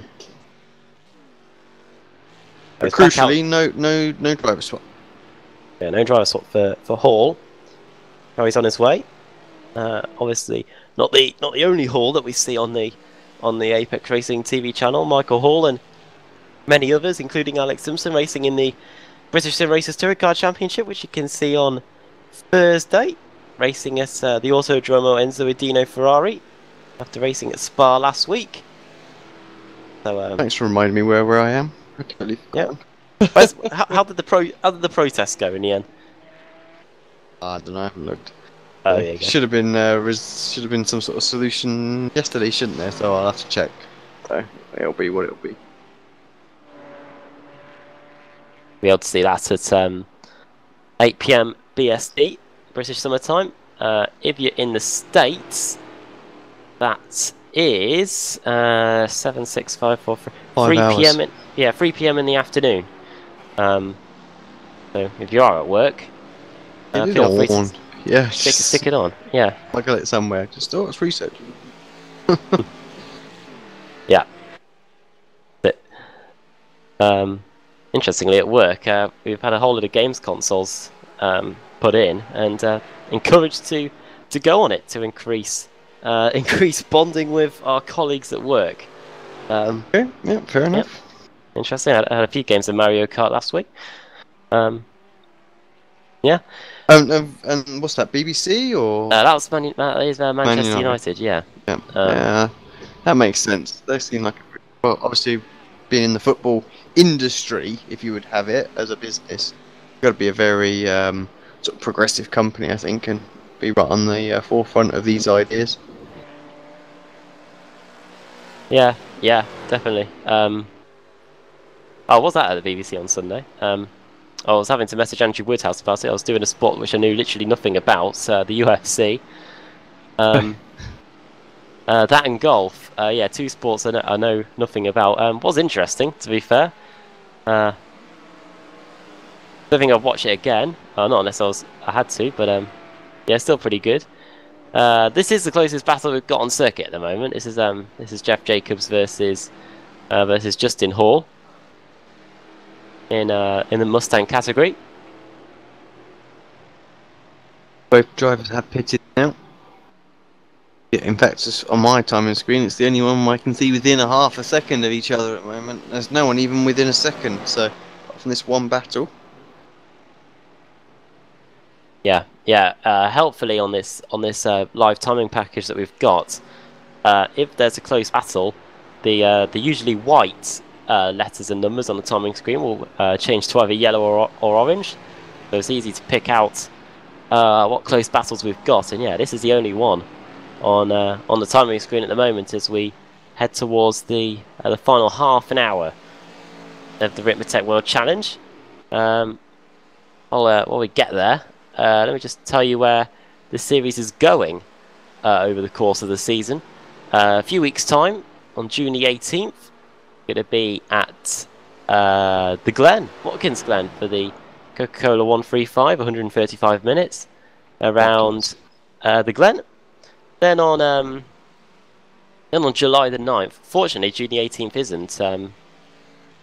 isn't England's World Cup game. July the 9th is the next race after that. That's at Road America, Elkhart Lake, for 135 minutes there. Then we go to Mid-Ohio at the end of July. Then mid-August, Circuit of the Americas. Then mid-September, God, this really does show how quickly the year will going by.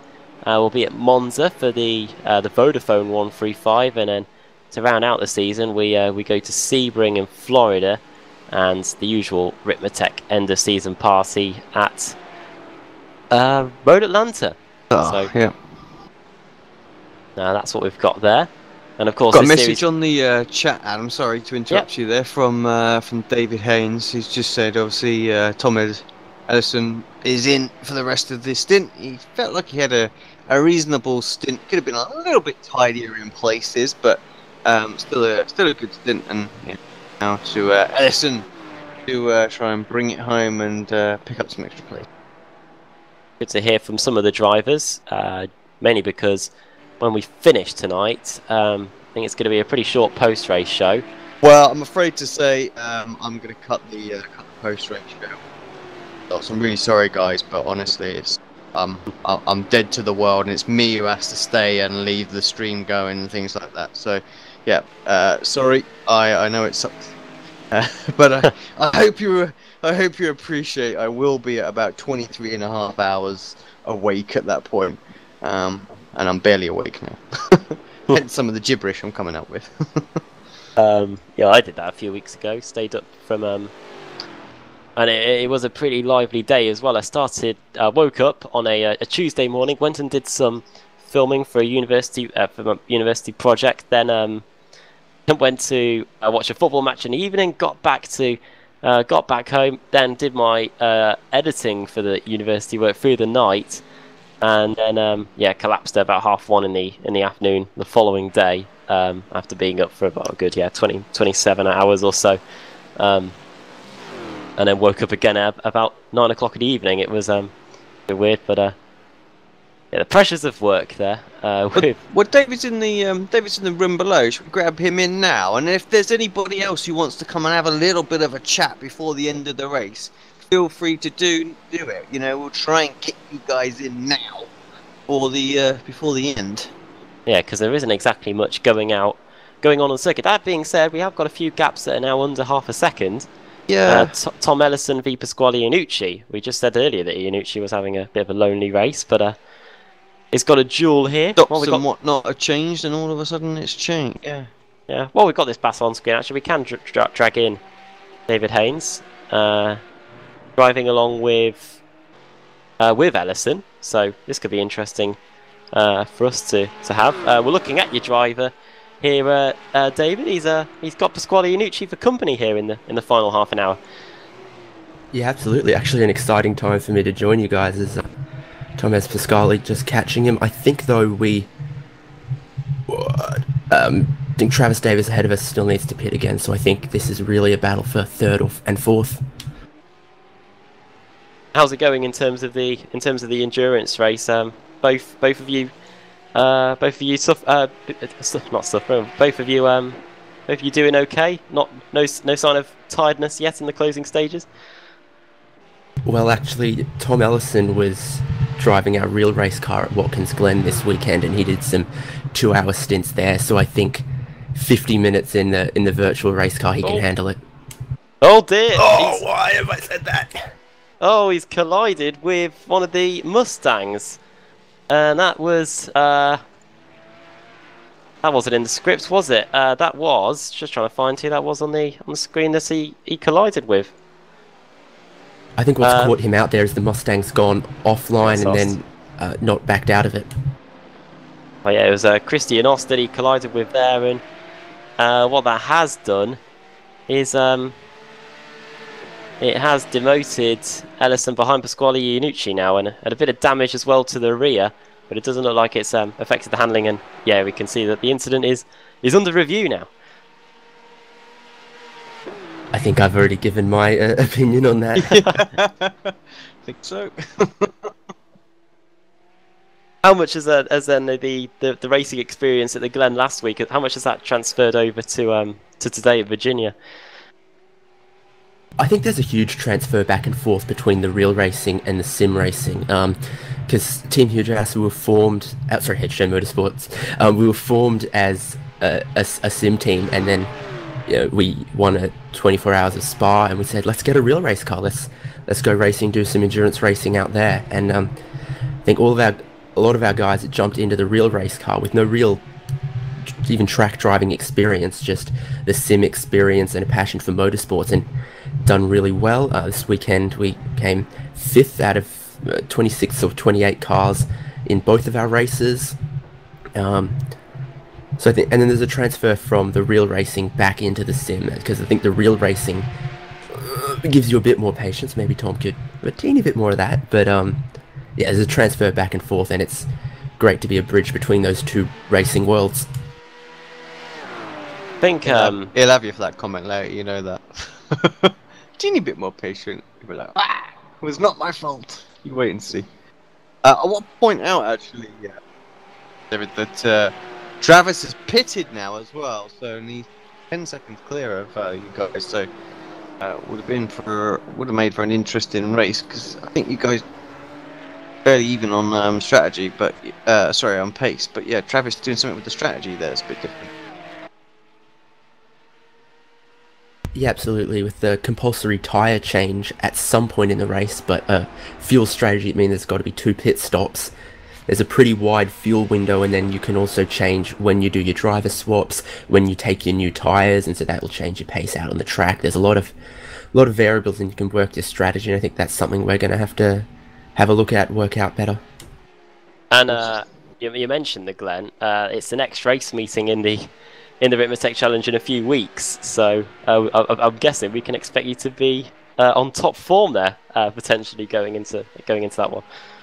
Yeah, we got a bit of pedigree also in the DGFX Racing Club Sports Series that was on Race Spot TV this weekend. We had a car in that, and our guys, Jeff Tyler and Sven Demmel, clinched that championship with a win there. So, and that was also in the Porsche, so we've probably got a setup for it. Very well. Before we let you go, David, and get you back to helping Thomas Ellison get to the end, do you want to send a quick shout out to anybody? Yeah, thanks to our team owners, Tom and Alex. Thanks to all of our new Twitter followers and YouTube subscribers this weekend. That's youtube.com/hugeass, and at Team Hujas on Twitter. So thanks to everyone who's following us there, keeping up with our racing. We got some live streams and some other information there. And thanks to Ricmotech and thanks to Extreme Motorsports putting this series on. Looking forward to some of the more races later on in this season. Very well, yeah, thanks for taking the time out to come and speak to us. And yeah, we'll let you get back to your team and getting Thomas Ellison to the end. Thanks, guys. Have a good one. David Haynes there. Nothing like a bit of self-publicity there for the team.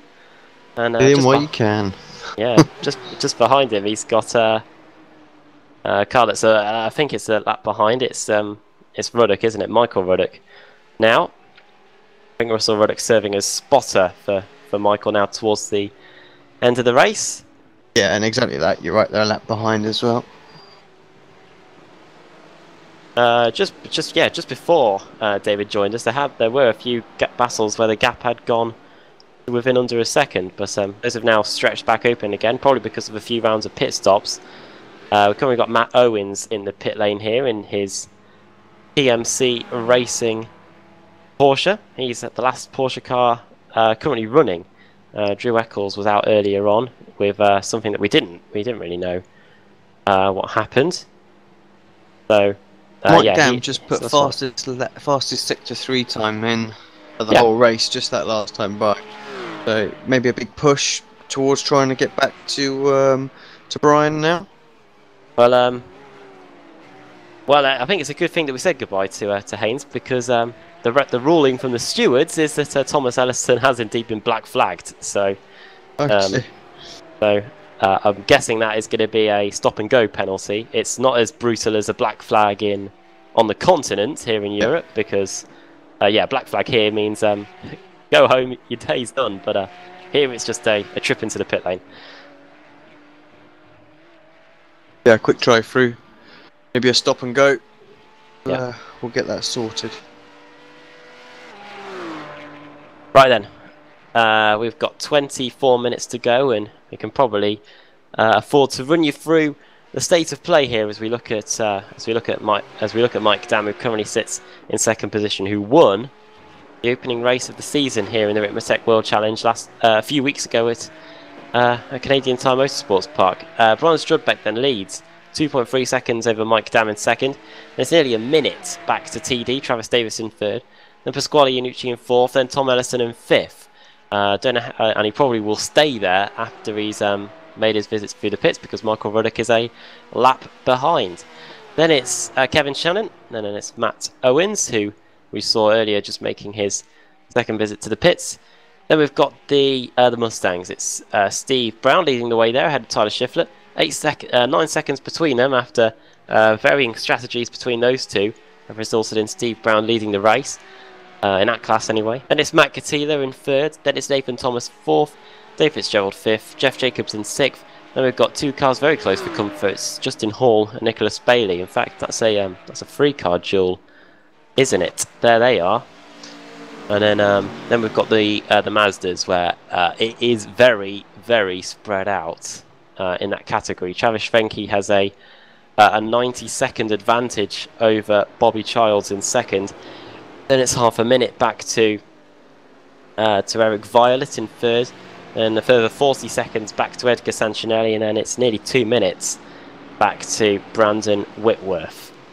And that's the state situation in the whole field, as Kevin Shannon comes in for a second visit to the pits. As these three Mustangs process up the back straights here with 22 minutes to go here in the second race meeting of the season. See if Justin Hall can get anything done. No way through.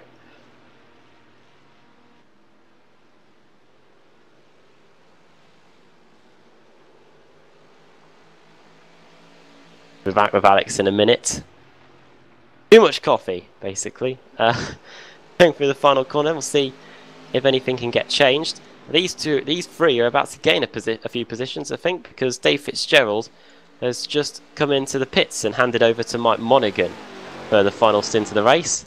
This has demoted Monaghan right to the back of the current Mustang field, and all three of those cars have been able to gain positions. And you can see Justin Hall there in the HJ Motorsport Ford. We were speaking to Haynes earlier, who was racing in the HJ Motorsports Porsche.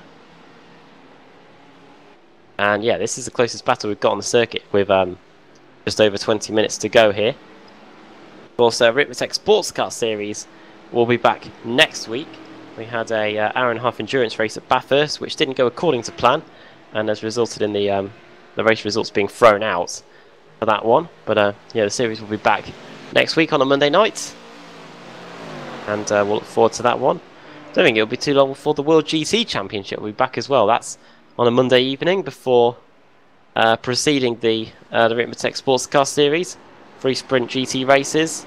Nothing quite like it on iRacing, and yeah, looking forward to that one as these 3 Mustangs again now go up to the Oak Tree corner, slowest part on the circuit, about 70 kilometers an hour. They've got the 95 Porsche in Michael Ruddock lapping them now. You even see the DRS line. Yeah, hello, I'm back. Sorry about that.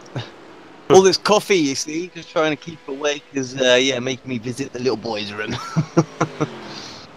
There you go. None of the drivers in the field have time to do that, unless they're not racing, of course. Actually, this is the beauty about a team event, isn't it? You know, it's like, right, you need to get in the car. Yeah. Time your pit stops around that. I think we probably did that with Le Mans as well. That's not too far away. It's the month of May is coming to an end, and yeah, soon it'll be time for June and time for Le Mans as well. We've got Fernando Alonso racing in Le Mans 24 hours this year. We've got JB, Jenson Button as well, and all the usual familiar faces in the LMP1, LMP2, GTE LM, and sorry, GTE Pro and GTE AM. We'll be there in whatever car we run in. Oh yeah, we will be there.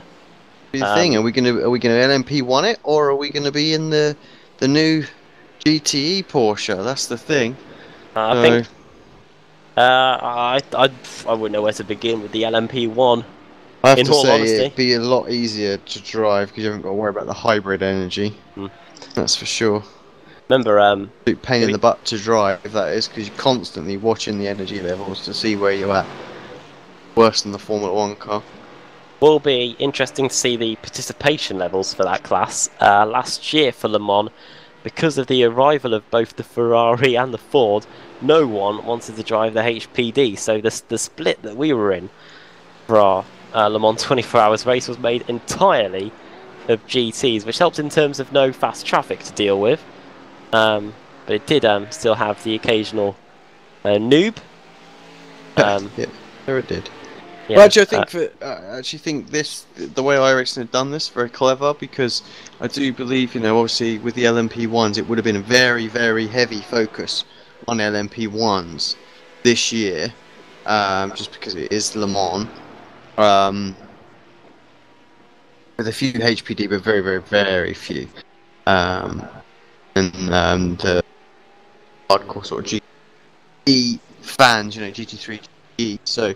But I think now the fact that they've launched the new Porsche as well, it will have a lot of people in the GT3, but we'll also have a lot of people in the LMP1s. We won't see too many LMP2s, so we won't see too many HPDs out there. But it'll be quite popular in both classes, so we'll have good splits. Yep. I don't know if we've got an official date for. I don't know if we've got an official date yet for the iRacing Le Mans 24 hours, but. There'll be some time in June. I think it's on the World Tour schedule, so we could look that up. But yeah, it's definitely soon.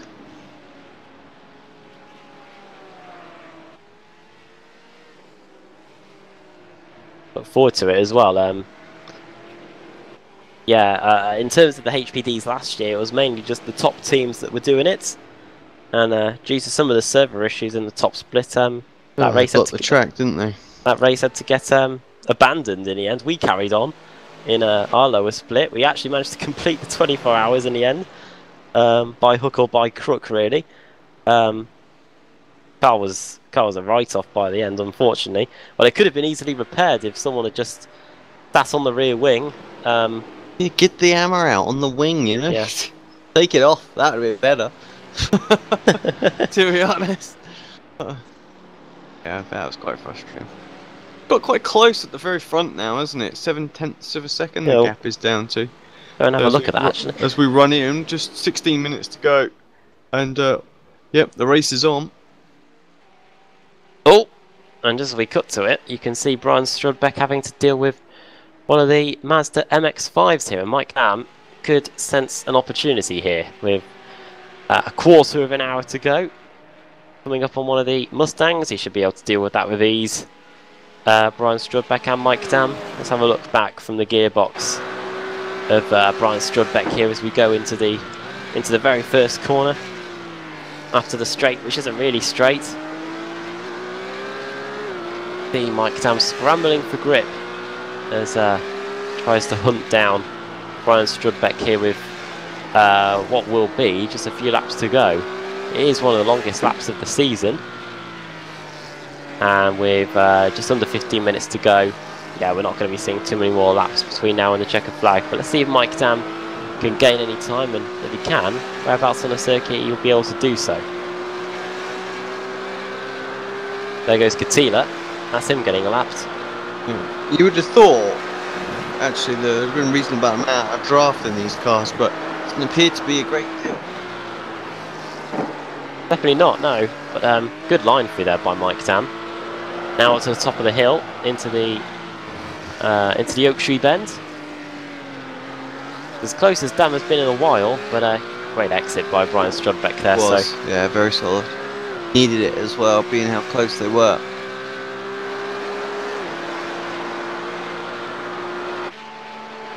let's have a look here. Yeah, up to the top of the hill we go.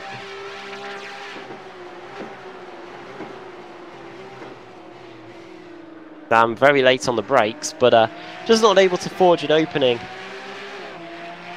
as he continues to hunt him down. And for once, Brian Strudbeck, who hasn't really put a foot wrong in this race today, is having to worry about the car that's sat in his mirrors as we come across along with 13 minutes to go. Let's say he's getting the pressure when he doesn't need it. You know, it wouldn't have been so bad earlier on in the race. Long way to go, but now when a rival catches you up throughout the day of the meet and then suddenly finds, you know, you're under the cosh, he's going to be looking at that rear view mirror just more and more and more. It's going to slow him down more and more and really going to give Dan the opportunity to try and get a run somewhere. Into the complex they go. You can see the track very rubbered in by now, especially in the complex. You can definitely see what's grey and what's the dark racing line as Dam kicks up the dust in his pursuit of the race lead. Gap half a second. Last time around it was Dam that was 0.2 of a second quicker to Brian Strudbeck. 49.7 for Brian. Mike Dam doing a 49.5. They don't need it. Yeah, that is one of the Mazdas. May have been Sancinelli, may have been Whitworth, but either way they come up to the top of the hill. Different lines being taken by both drivers there, going through the Oak Tree Bend. Gap sits around 0.4 of a second here as they go up the hill. See how close he can get the gap down to here, Brian Strudbeck, sorry, Mike Dam, as they go over the top of the hill. He's really closing. Yeah, it's not really closing a lot, is it? A tenth, and he's only half a second back at the start of the straight. That seems very, very minimal slipstream to me, so he's going to have to do it by pure just getting an absolute perfect exit and carrying the extra momentum all the way down that straight side. That was Christian Ost that they just got by there in the bright green Mustang, who was in the thick of the action earlier on. Closest Dam has been here as they come across the line. 50.8 for Strudbeck, 50.8 as well for Mike Dam, and Dam was only fractionally slower, literally a 100th of a second in it between these two as we approach the it's a squeaky bum time here in the Ricmotech World Challenge with just over 10 minutes to go. Adam Bath and Alex Simpson enduring with you all for this one, and yeah, we're coming up to the final 10 minutes of the for the 2 hour and 15 minute race. Ricmotech World Challenge here, second race meeting of the season, and this is now officially the closest battle we've got on circuit as we go up through the S's. Oof, lost a lot of time there. I think that's a good half a second after having to deal with that Mazda at not the best time. Yeah, live timing still says inside 7/10, so you're right, about 3 or 4 tenths is what he's lost there, but he's still in contention. That's the important thing. Doesn't want to have to pull himself back into the draft again after dropping out, say, 1.5 seconds. Tall order to do, because they've been very evenly paced throughout this race, and only 10 and a bit minutes to go. Yeah, very evenly matched. Two drivers have been as shown on the live timing of having a top speed of 1,800 miles an hour at one point. Nicholas Bailey and Mike Monaghan. So I don't know what's happened there, but some sort of glitch, and I think we get that when we have server issues. Unfortunately, not much to do on that front. I was having a go on Forza Horizon 3 the other day and managed to find a setup for a Jaguar D-Type where the top speed could be 300 miles an hour. That was fun to have a go in. But see what Strudbeck can do this time to keep them at bay. They're definitely not done with the traffic. You can see as we go through the corners, there's a good 2 cars in front that they've still got to get past here. It's just under a 2-minute lap here, and we've got 9 minutes to go. So should say that yeah, we've got about 4 or 5 laps to decide this now.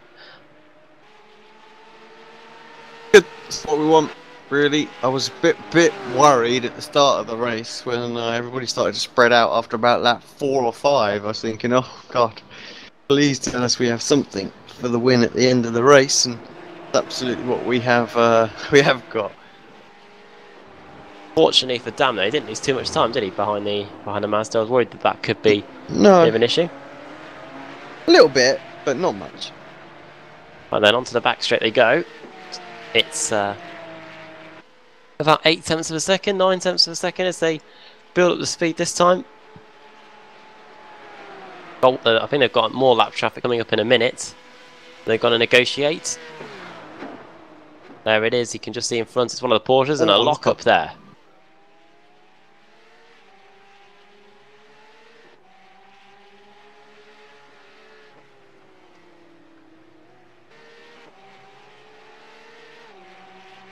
Maybe Strawbeck just starting to feel the pressure a little bit as he tries to hunt down what would be his first win of the season. Mike Dam chasing a second win to go along with his win from the opening race meeting of the season at Motorsport in Canada. After racing for 2 hours, you can also see the different braking points on the front straight from there's something happened. Yeah, Matthew Catila, I believe, has just lost the place. Let's see if we can get this. Oh no, sorry, he went to pits. Right. Quite sure why. Bobby Charles is back in as Bobby Charles is back in as well. So maybe a few cars miscalculating on the fuel. Yeah, quite possibly. Tyler Shiflett's gone off. It's back on again.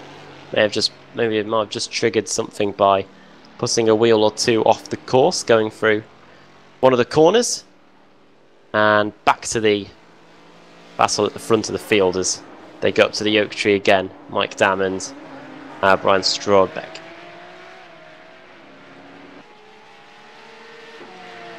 I work out how many laps we have got left. If it's 2-minute laps, looking at 4 laps, maybe 3, depending on where this falls. I think we'll get 3 plus 1, so long to go at all. And Dam just struggling to get back right underneath the tail where he needs to be to get the moves done. Oh, see a puff of smoke as well from the back of Brian's Porsche there as the car bottomed out as he went, as he clipped the inside curb going through the final corner. Right, 6.5 minutes to go as they come across the line then. 58.6 for Strawbeck, 58.7 for Dam. We're talking 500ths of a second between them. Very finely poised here, and the gap probably is accurate to what they've had all race. They're coming up to lap now, second place in the Mustangs. This is Tyler Shiflett. Does Strawbeck a favour? Oh, doesn't do Dam a favour. No, not nice at all for Mike. They're around the outside. Pretty good job. Down back, he's back to nearly 9/10 of a second again, though. We've been seeing how long it takes for him to just close up 1 or 2 tenths on Brian, so he's going to have to dig deep again to try and get back to Brian's case again. You can try and pick up the slipstream. There'll be clearly more traffic on the... Oh, a lock-up as well from Brian as well. Needs to be careful that he doesn't. Oh, a sliding moment there for Dam, and that's got the gap over a second. Yeah, Brian has really gone for it this lap as well. He's gone and done a purple sector 3. Sector 3, yeah. Yeah, he's really pushing to try and build this gap up. 0.3 seconds. He's got a bit of wind. He's seeing it as a time to really push and build an advantage. Doesn't want to be under the cosh going in the final lap. That's the worst feeling ever.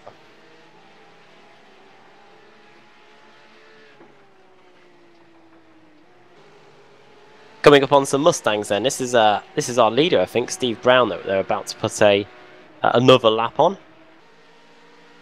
As they come across the line now. 4 minutes and 40 seconds to go. As the gap hovers around a second. 48.6 for sorry, 49.4 for Strawbeck, 49.8 for Dam. So there's that half a second that he lost, and that's why the gap is around 1.2 seconds. But we'll wait and see if we can close that down. Bassel for 13th and 14th place overall. This is between Jeff Jacobs and Justin Hall, I believe. 6 tenths of a second between them. There they are. Yeah, good to see another battle going on out there, but all the way to the wire. They've been pretty close, haven't they, since the sort of second round of pit stops.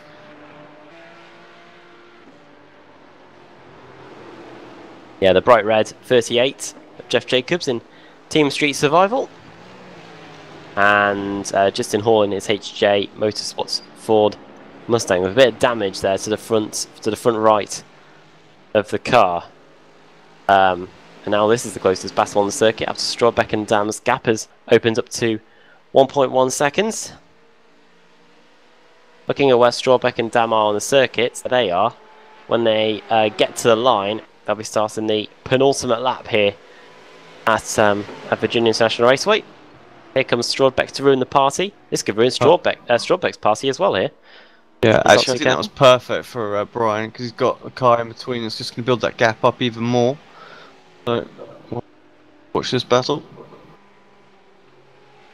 Gap is down to 9/10 of a second, and if Dam can get past, that's the gap back open again. Matt Catila into the pits for a third visit. Oh, he's short by a lap. Nightmare. Or 2. Yeah, onto the penultimate lap. Goes Strawbeck now. 2.5 minutes still to go. So yeah, when they get back to the line, they'll be starting the final lap of the day here at Virginia International Raceway. What has Mike Dam got to close the gap? It's hovering around a second. Justin Hall, here's that battle again. Tyler Shiflett's just jumped into the pits as well, so that's P2 in the Mustang class, so that's quite critical. You've got Nathan Thomas behind, Jacobs already pitted. Just got it all wrong, haven't they, in the Mustangs tonight? Well, they're very fortunate. Well, Shiflett's very fortunate that Nathan Thomas, as you can see here, is only just coming through the Oak Tree bend. So, Mike Dam actually has just put in a purple in sector 3. So he's definitely not allowing Strawbeck to run away with this one. The gap still remains at 1.2 seconds, but yeah, purple sector there by Mike Dam. I wonder if we could see a new personal best late on. Probably not, but shows that he is pushing There's He's got to go so much more, hasn't he? Ah, traffic right where he doesn't need it again. So. Oh, Strawbeck's off. He's spun. Oh well, he spun. Well, that's going to do it. Oh, Mike trying to get by. He does. Oh no! Oh my God! What is going on in the final? You woke up, Alex. Yeah, all of a sudden I'm awake. Well, let's see if I can rewind back and have a look at what happened then. As Mike Dam starts the final lap of the race and what should be him set for victory here. Right then, let's go to TV. Let's go to the chopper, in fact, and look at Strawbeck because he gets on the brakes too late and spins it. Wonder if it might have just been better for him to go straight across and take the slowdown rather than try and keep it on the track. And then poor Mike Dam had to deal with Christian Ost, who spun in front of him. And yeah, absolutely mental. As can you wind it forward to see if that works? Yeah, can we wind it forward now? Yeah, that's forwards. Yeah, I just wondered what you had the control of. Yeah, so let's just see if we can get back to live. There we go. Wait, it doesn't quite show it as live. So there we go. Right then, clock is at 0. What a crazy finish to the race. Yep. Mike Dam was gonna get this one. Crazy.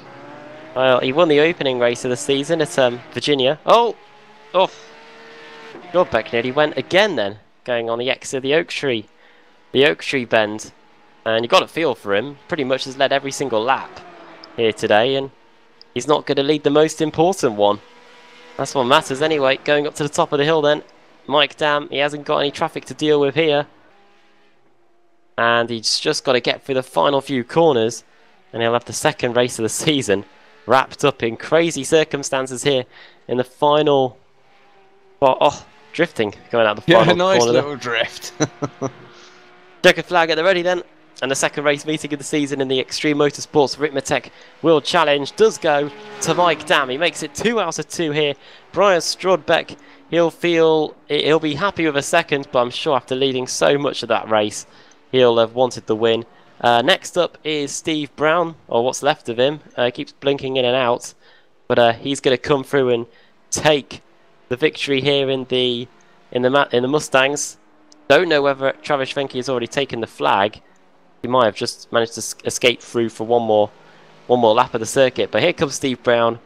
Check a flag at the ready, and after the attempted pit stop by Tyler Schiffler and Clint Vigas didn't work, it fell to Steve Brown, and he does a brilliant job to take the victory here in the Mustang class, with Tyler Schiffler on his way here to finish in second place. We're still waiting for third place, Travis Davis. There he is in front of Tyler Schiffler. He's going to come through and take the final spot on the podium in the Porsche category.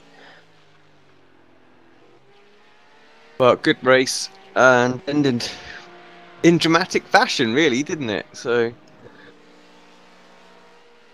yeah, really was pretty crazy. Davis across the line, then he gets the podium. Tyler Schiffler will get second place in the Mustangs. Nathan Thomas, I think, has already crossed the line, so all that's left to wait for is Travis Fenke, and here he is coming across coming down the back straight up the hill into the roller coaster section, and him and just checking I can't remember who he was driving with actually. Just to double check. Him and Tom Rathje doing a brilliant job to leave everyone behind. So in fact, the next Mazda, I believe, is 2 minutes away. So yeah, class of the field here in what was a limited field in the Mazda MX-5s. There you go. You can see how far he is behind. The Porsches are just coming into the pit lane after their cool-down lap. But yeah, that is everybody finished.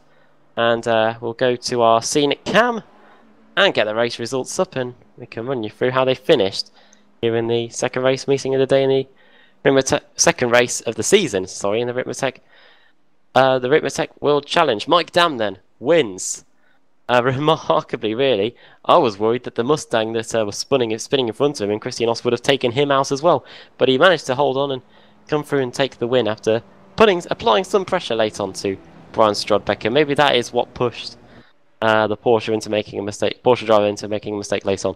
Travis Davis finishes in third, Pasquale Iannucci in fourth, Tom Ellison finishing in fifth place in the end after having to serve that penalty for colliding with one of the Mustangs earlier on. Mike Ruddock finishing in sixth, then Kevin Shannon and Matt Owens completing the Porsche pack. Then into the Mustang, Steve Brown winning, Tyler Shiflett along with Clint Vigus both finishing in second, Nathan Thomas third, Jeff Jacobs fourth, Justin Hall finishing in fifth, sixth Nicholas Bailey, Mike Monaghan seventh. Then we've got Travis Schwenke winning the Mazdas. Then we've got Eric Violet, Bobby Child, Edgar Sancinelli, Brandon Whitworth, and then we've got cars that had issues during the race. Christian Oss there in his Mustang down the order, and then Drew Eccles. We saw he had damage to the Porsche, and then we saw him pull to the side of the road and retire. So that's how they finished in the second race meeting of the season. Right, it is coming up to 3:30 in the morning here, and dare I say, the early ebbs of daylight are just starting to creep in here. I can hear the birds. Yeah. Those of you in the UK that are watching Spring Watch Live are probably ready for action. So that's a good reason for us to leave. So a reminder that we have got the BSR MX-5 tonight, probably at Imola. Usually running parallel with the BSR TC, but the last few weeks have been a bit weird. But that's where they should be tonight. So you can join Alex and Chaz for that one. I believe Andrew Woodhouse might still be out of action. And then, of course, BSR TC on Thursday. Hopefully we've got Woody back for that one.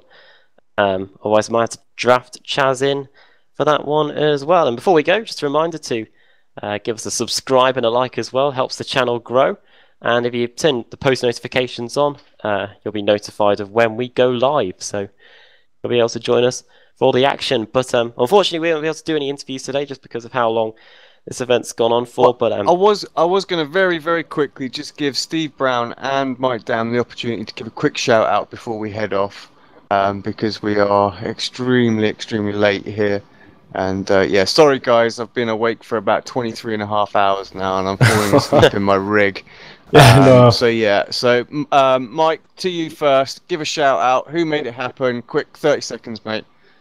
I just want to say kudos to Brian on this one. That was a ridiculous race, and that was basically a two and a half hour sprint race, and I'm pretty much dead right now. So I just want to say good job to him. Awesome stuff. And Steve, yourself? Yeah, thanks to Turn 2 Motorsports and GSRC for being on the head of the cup. Clinton, Tyler did a great job racing. It was tough on alternate strategies, didn't really know where they were in comparison to me pretty much the whole race until the end. I didn't think they could go an hour on fuel. I'm not sure if that's what happened, but yeah, it was a good win.